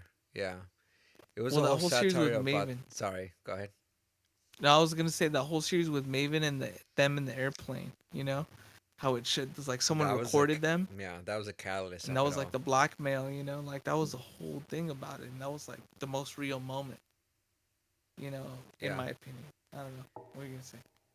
I mean, the main creator of this was not the creator of Walking Dead.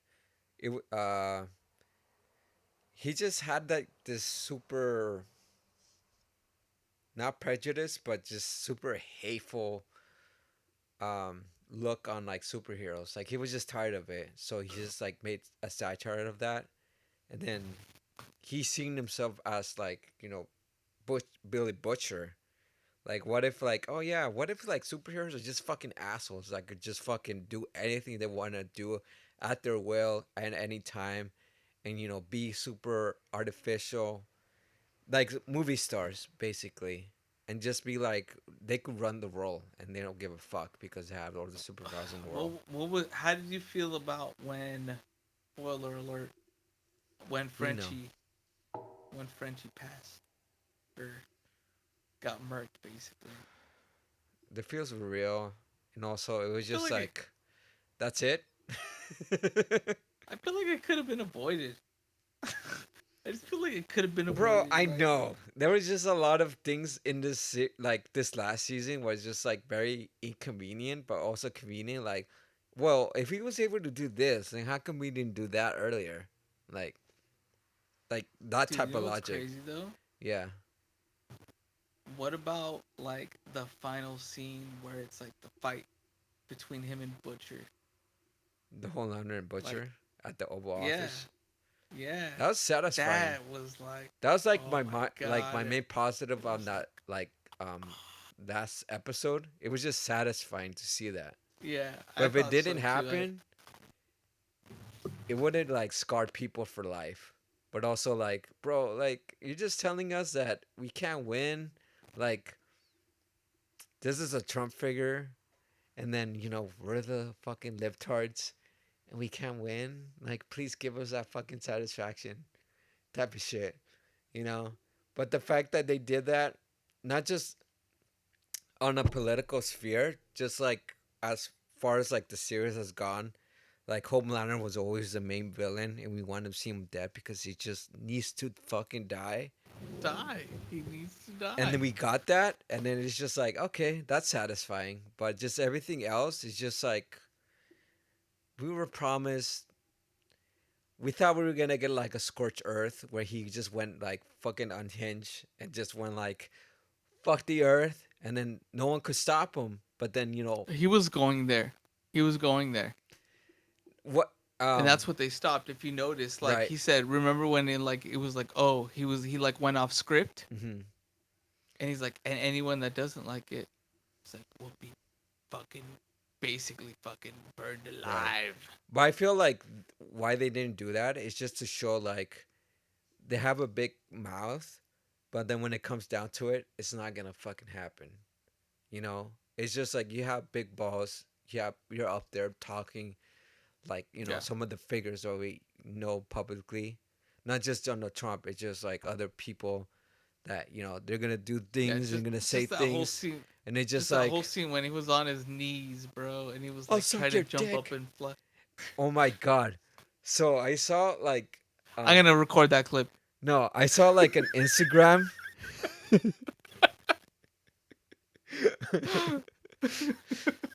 Sorry, that was on character.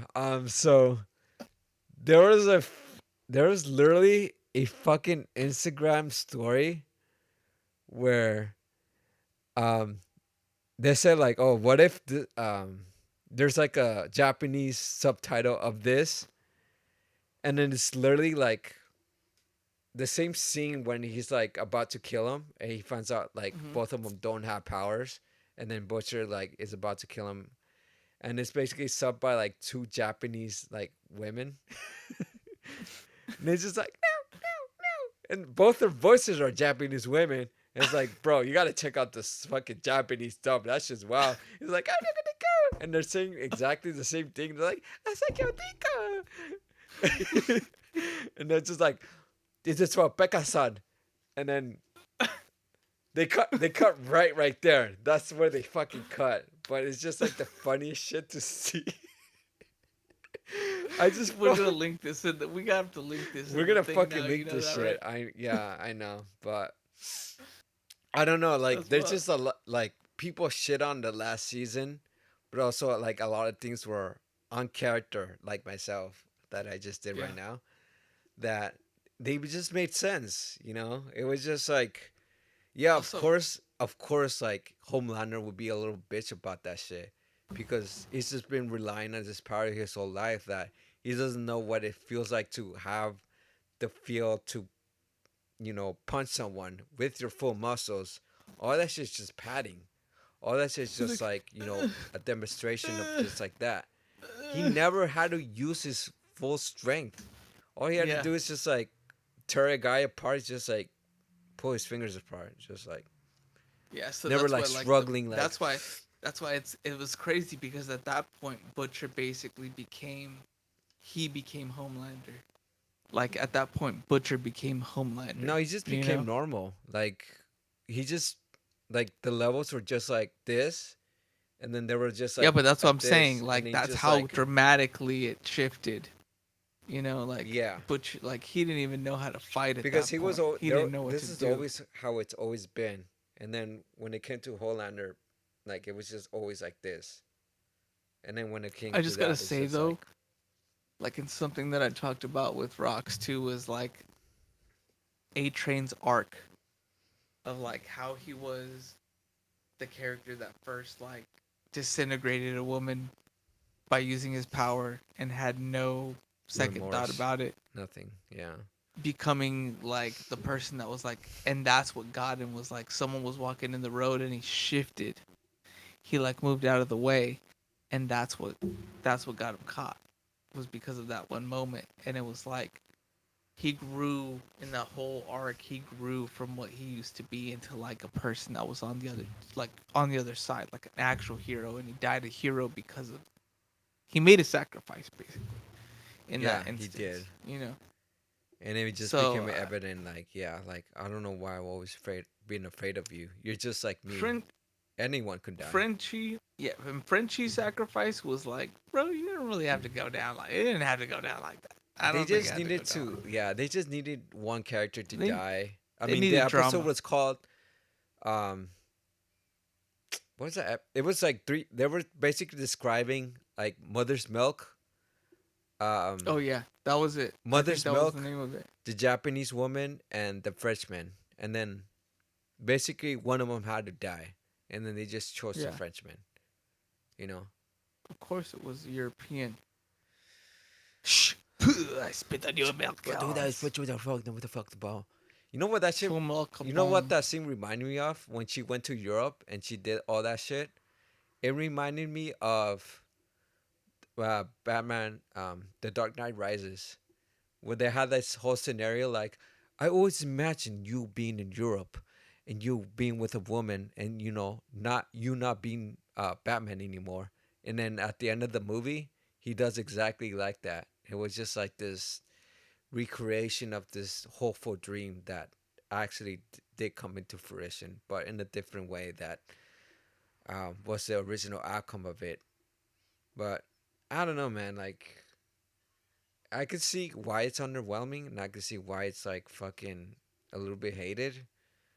But at the end of the day, I'm just God. It's done. It's just like, I want to say like Sage's character too. Like she just went fucking like Sage. Yeah, I don't know. It's just I like, don't know. She uh, just went into like a whole little like her own little like weird she just went villain. And dumb. She This just kind of went down. fueled all that shit though. Yeah, She kind of like fueled all the feuding between all of them and the weird point. She was like only out for herself, but and then the Deep's end of him being basically kicked out of the sea by everybody. That was pretty crazy. yeah. Um Honestly, I felt like a more justifiable end for him is just like all the sea animals that um were his friends just drag him down to yeah. the deepest, shallowest, like, you know, levels of the ocean, and he Yeah. didn't die from, you know, getting his fucking, you know, tentacles up the mouth or whatever, but him just suffocating and just feeling the pressure of the ocean itself, where like a human, like any regular human couldn't survive. Even for him, I know he's a superhuman, but at that point, like, you never actually tested how the Let me water ask you pressure this. actually, you know, Ashley reacted. ended up surviving? What? Did Ashley end up surviving the Yeah, she Two-Face? did. But then she was just What a kind of being rat. a bitch. Like, she said, like, "Oh, I'm a survivor. Like, I just did this," and then they caught her, and they're just like saying, like, "Oh no, like, you were along with this the whole time. You're a fucking coward. Like, no, you were part of this the whole time. Fuck you." And she got arrested. She was only president for like two Oh yeah, that's seconds. right. Yeah, which I thought it was pretty funny. I'm not gonna lie. I'm not. I have no complaints with that at all. I was actually kind of funny in itself. It's just like everything else. It's just like, I don't know, underwhelming Oh, just with and then Dewey and the kid Butcher. ended up not wanting to go with Butcher, like No, just not wanting to be with them. He's I like, think you that know, just and added more to his loneliness, and that's what he did. What he did yeah, because at the, like, in the comics, he was always supposed to. In the comics, he actually killed all the members of the boys, and that's what led Dewey to go up to Butcher and say, like, "Hey, what the fuck?" And then ultimately Dewey did kill him, like at the top of the I think the Empire State Building or something. And then he just said, like, "Oh, like, fuck, you're always good, Dewey, and you kind of do remind me of my brother." And then all that shit just, that's from the comics too. So hmm yeah, yeah, they weren't supposed to survive. Mother's Milk and yeah, they weren't supposed to survive at all. yeah. I don't think Erin Murray, what's that character? Yeah, I I don't mean, think I he was think supposed to survive it was either. crazy. Like she had like the that one Homelander's girl, like that one chick. I forget what her name was, but like the way she died when he just like basically like rammed her head Oh into the yeah, side of that wing. that's just so That was fake. so that was so weird. It just seems so like You feel so fucking fake, which is like, yeah. I don't know. It just didn't have that much of an impact. You yeah, it know, really it was didn't. kind of like, I could get but that less of a fucking but shit. maybe that was the point of that kill Right. because of Homelander was just like I give less of a shit about her. Because Boop. we don't give a shit. Like, Yeah. I don't know how that progresses the story, but yeah. I don't know, but I mean, let's get into the video games real quick. But Let's I go into think games. Yes. yeah, let's go into games because man, I've been looking at these all these little gaming awards and all these different announcements and stuff, and the new Kingdom Hearts is coming out. They I think they came out with a So who's trailer and coming in everything like Kingdom that. Hearts 3? I'm just curious. Because we got through We're all the still waiting for Disney more Kingdom characters, Hearts so 4. Moana's coming on. Who's, like, who else is coming on? Um, let's see right now, but right now, I mean that's the whole thing is the big thing about it is there's this whole spiel about, you know, why do we play Kingdom Hearts? We don't know the storyline. No one knows the storyline. No one can put the storyline together. You could It watch doesn't hours, really doesn't matter. I think it's just the experience, the gameplay experience itself that just, like, really sells it. but the thing is, for me, it's the cameos, man. It's the cameos. Who's gonna You pop want to off play and with, on? yeah, Yeah. exactly. Who's gonna be in there? So like, they have a bunch of different people. Louis Huey and Dewey's gonna be there. Mike Wazowski. I mean, it looks like there's a big lineup so far. wow, they have like a whole thing that shows everybody that's gonna be in there so far. Chip and Dale's gonna be in there. Winnie the Pooh's gonna be in there. Merlin's gonna be in Wait, there. Winnie the Pooh hasn't Um, been in the Kingdom Hearts game. Stitch, no, he has, but they're showing. I think this is just like a list of everybody so far. Okay, But so I the could repeating also add characters. like Captain Jack Sparrow's been in there. Big Hero 6 has been in there. Wreck It Ralph, like a bunch of different people. I could just imagine they're probably gonna add Raya from the Last Dragon. They're Baymax? probably gonna add I think Baymax has been in there. Baymax was in there in the last one. really? Oh, okay. So yeah, he was in there in the last one. But What one of about the cool Zootopia? things that they no, this is the Probably like yeah, Zootopia. that's who they're probably gonna add. Zootopia And character. then Yeah. one thing I was gonna say is one of the big things about Kingdom Hearts is the power ups. Now the power ups you can do while you're battling. It's like it's a slash and hack game. You know, it's a slash and hack game. But at every one you build up your power. Every now and then you can do these big fucking swings of power ups that replicate an attraction of Disneyland, like a ride. So you'll do like Splash Mountain or something like that, and it'll like make a whole trail The through the Woke Splash characters, and you'll Mountain? like yeah, like I don't know, whatever. It'll just like make a trail. This was before woke Splash Mountain. That's what Okay. I'm telling you. So like I wonder if they're gonna add new attractions that are new in Disneyland to the game. So like Star any new Wars? attractions that have been added, Star Wars. I mean, dude, it technically is part of their marketing. See, this is why I like doing the sip on this because we're predicting stuff that may happen, and I don't see why not. If they were able to have a real life character like Jack Sparrow, why wouldn't they put a big IP like Star Wars in their game? Or We Tron? could see a whole Tron. I could see Tron happening too. I could see imagine Avengers, bro. Marvel, a whole That's level too of much. Marvel That's too characters. much. That's too much. Stop. But they could go there, They could man. go there And because that's what excites. they have the ownership. So It's about the cameos, man. And not only that, like for me when playing the first Kingdom Hearts, the second Kingdom Hearts, to go to I think this is what's gonna Halloween kill Town, Kingdom Heart. to go to Halloween Town, to be able to walk around in Halloween Town and stuff like that. This Like is that was Halloween. awesome. That shit is awesome. You know, like it's cool to be able to be in the zone of being in that area and like walking around and stuff like that. We're gonna get a bunch of different environments with this game, so I'm excited to see what's coming up with that game. Yes, The sir. next game on my list, you got something for video games, or can I go on? Yeah. I'll mention one.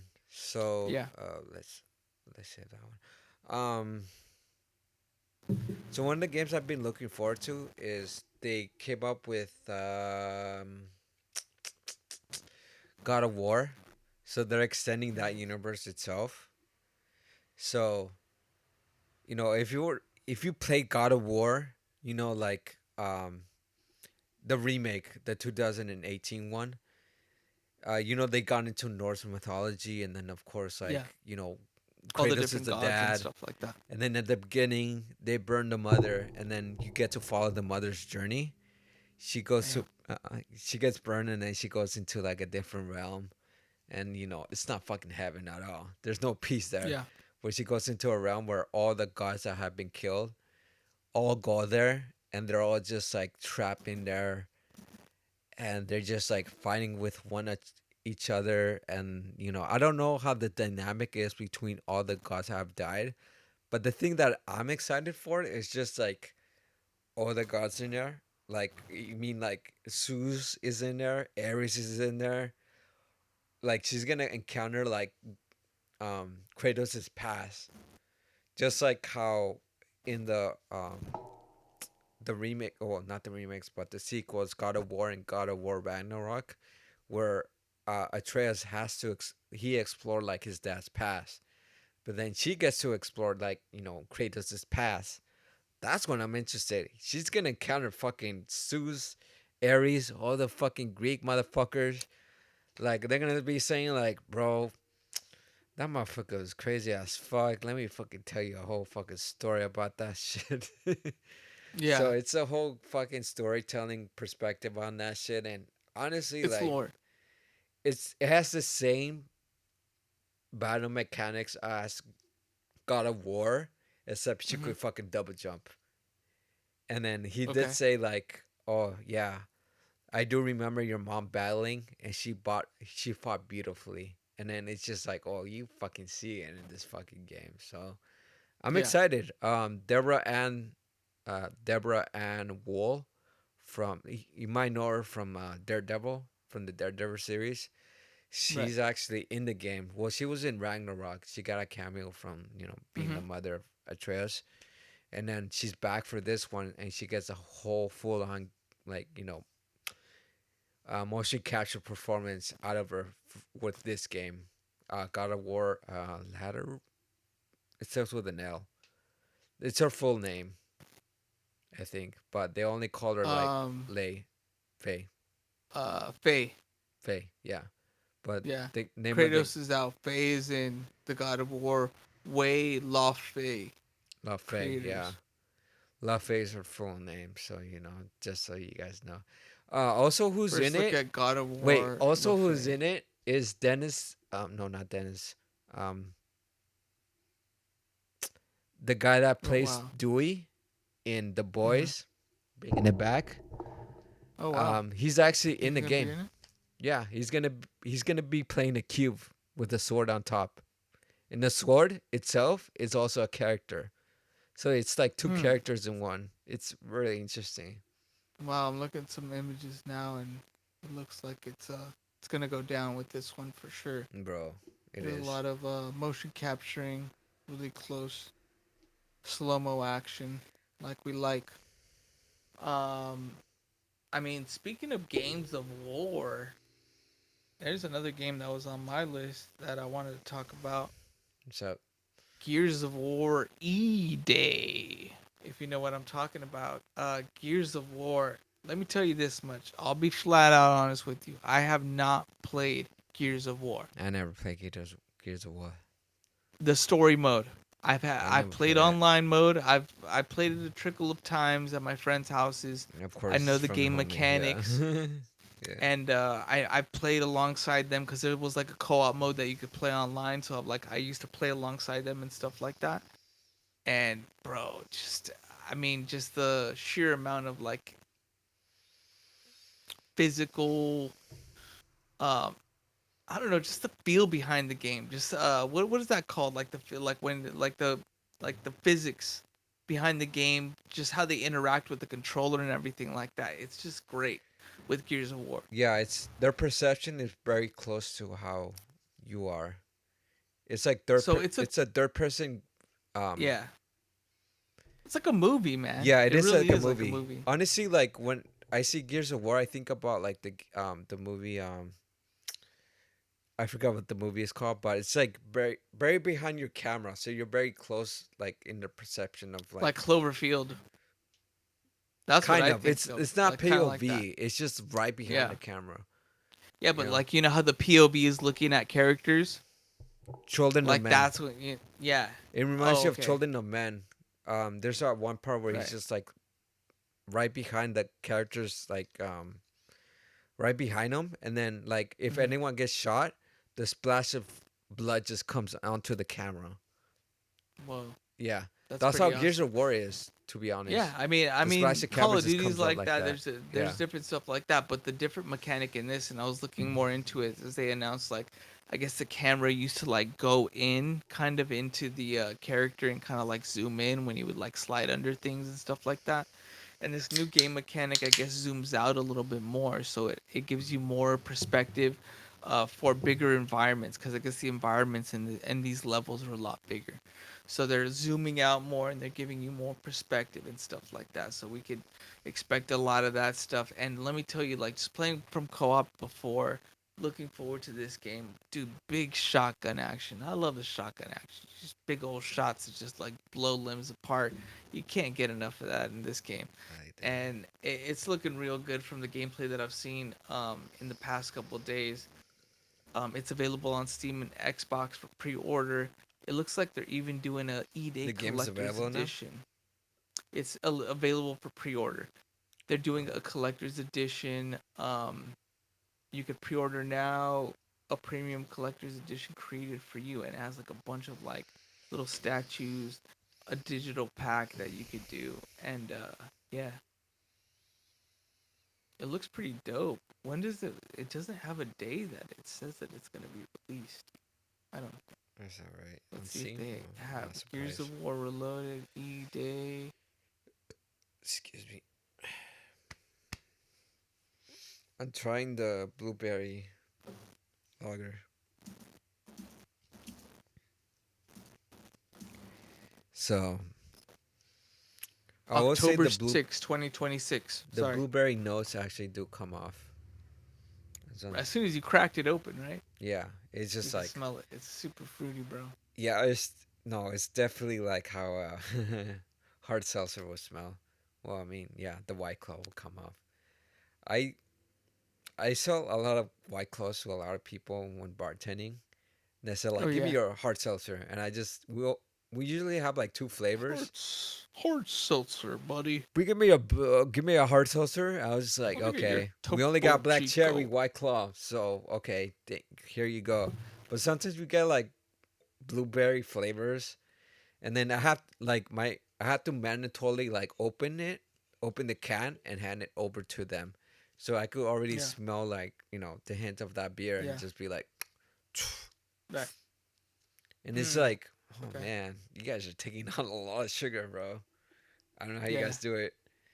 And then Oh, so you're when I saying it's kept, really sweet? yeah, It's this one is really sweet. Yeah. yeah.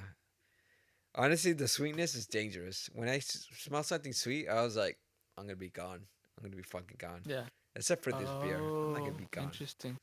Yeah, Maybe I after having that one, I do feel like a little bit of a headache. But I mean, you know what? When you were talking about Japan earlier, um, I just thought to myself, drinking this American Light, this this should tastes not be very a beer. close to a rice lager or something like that, like a Sapporo,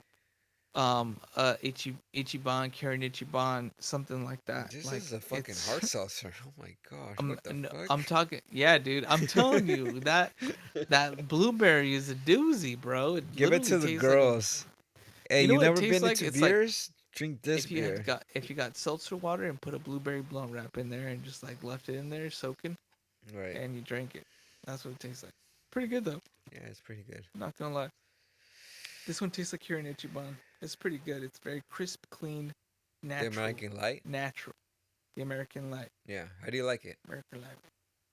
Very American. Like I said, when you were talking about Tokyo and like Japan earlier, it gave me a hint of like Sapporo and like those I Japanese was actually saying that one actually rice tasted crispy like Bud beers. Light. Rice beer. It tastes like a fucking lager. Rice beer. Like a light, Yeah, but man. I not mean, really.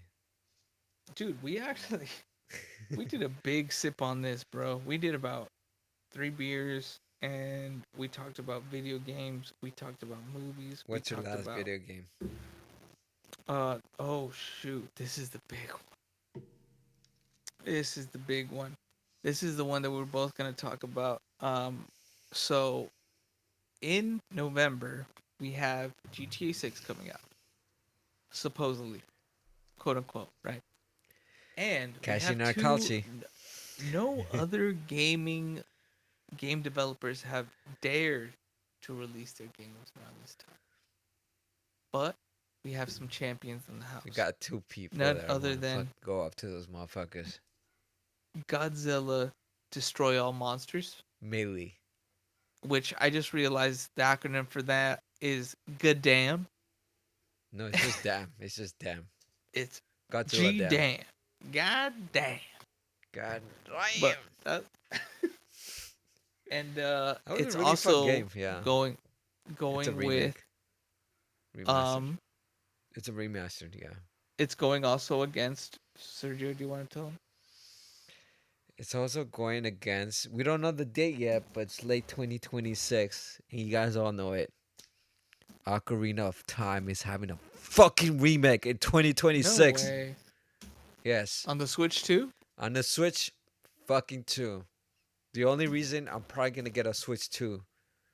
Honestly, the reason why I got a Switch 1 was because of a fucking Zelda game, to be Yeah. honest.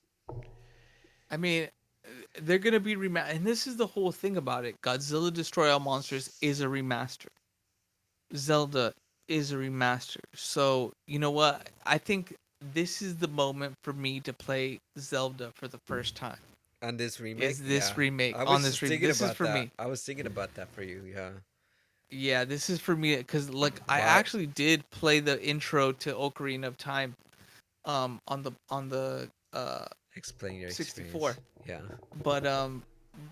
But you know, basically my brother, you know, consoles back in the day were very scarce. It wasn't a console per room, it was one per family. And if you had a single player game, basically the oldest person in the One family machine. took hold of that. Yeah, one You know, machine, one so thing. like my oldest brother was always the one that was taking hold of that. But this for me now, I'm kind of glad that I didn't have that experience because now I get some crisp graphics to go along with my experience. So that's gonna be tight. It's gonna Can't be a wait to see completely that. different experience from Yeah. what I've seen. So playing the 64, you still have a chance to play it on the Switch. They have it on the Switch online. Yeah. So you could probably see like you could play before months before, and then see the comparison once you play like the Switch 2 version of that.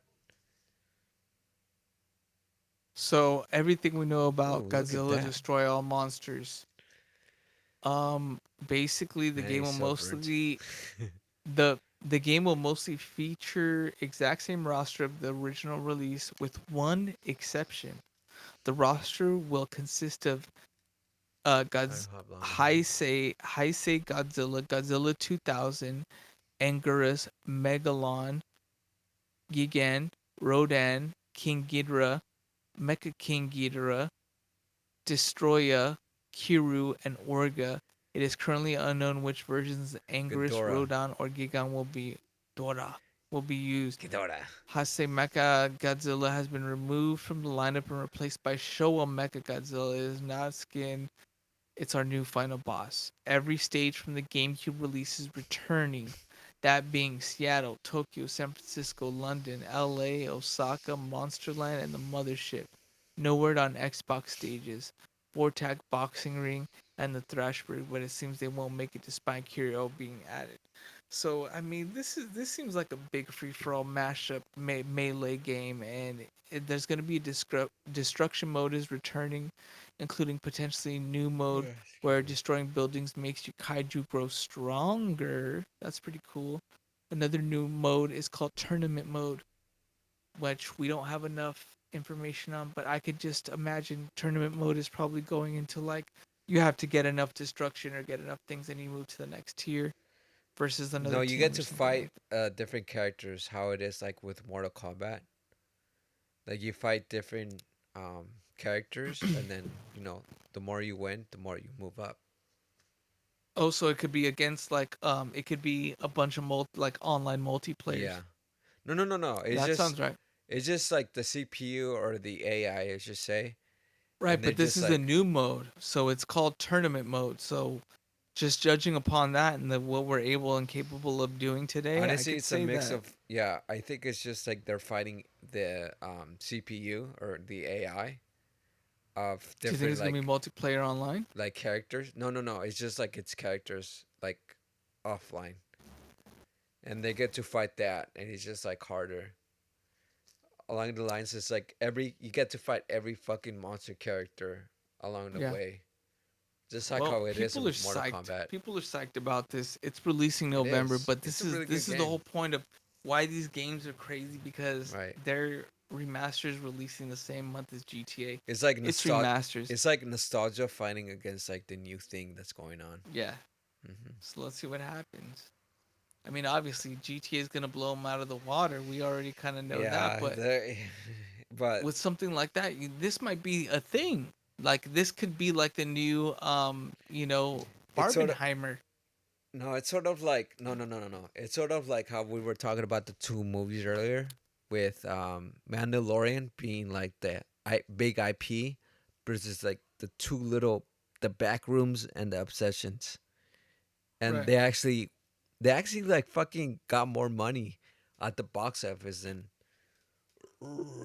they were like, so man, yeah, you're a big IP, yeah, yeah, yeah, fuck you, fuck you. Well, you know what the crazy part is this: the big IP, but that goes to show, if anything, the original IPs on their first. That's the whole thing Yeah, about you just gotta hits. give them a They're always chance. unexpected. Yeah, They're always you always unexpected. gotta give them a chance, if anything, because you never know where it's gonna go, and it's just like we want we want more of that. Not what you think of what we want is what Right. we want, and that's often like kind of not See, but silence, that's the thing is but everybody it's like knew like, okay, Mandalorian Grogu, they got the budget, it's gonna be a hit. Yeah, it was a great fucking movie. I'm not gonna lie. Well, I was entertained, it was okay, but but I stopped caring but after a while. but let me tell you this much. As far as compared to original storylines and original stuff, man, like you're sitting at the edge of your seat with Mandalorian. It's like, okay, I know these characters. It's cool to see more of them. It's cool to see this and that. It's cool to see them do this. And like production wise, like that's what I was looking forward to and that's what I really liked. But um ultimately like these new stuff really is blowing that out of the water. And I'm excited to see more of that. I'm excited to do the sip on this episode. I think we did a pretty good job, man. I'm almost ready to hit the button. Let's hit the bone, man. All right. You already did on a Um sip on this. That was the whole point of the Yeah, so fucking that was a episode. big sip on this, baby. That's a We big drank on ass some sip on Sam this. Adams tonight, and I go hate ahead and reach out to us on our Instagram and TikTok and YouTube. and YouTube. Gmail. You know, reach No us one at really does that, bro. Let's be goldencraftcast honest. Yeah, at it's TikTok and YouTube. gmail.com. Look for us on Golden Craft Cast on TikTok, YouTube. Honestly, we just look it up. Like, we're going to pop off right there. You seen our logo? You know what we're about. And, catch us on the flip side, bro. Like, fucking, this has been a good one. That was the longest outro I I think hate, you've ever done. I fucking hate You hate this. what? I hate the I'm gonna smell of hit the this button fucking again. beer. This is a fucking seltzer. Welcome to Can't give this Golden Craft Seltzer, bro. It looks like a beer, but it smells like a seltzer. It tastes like a seltzer.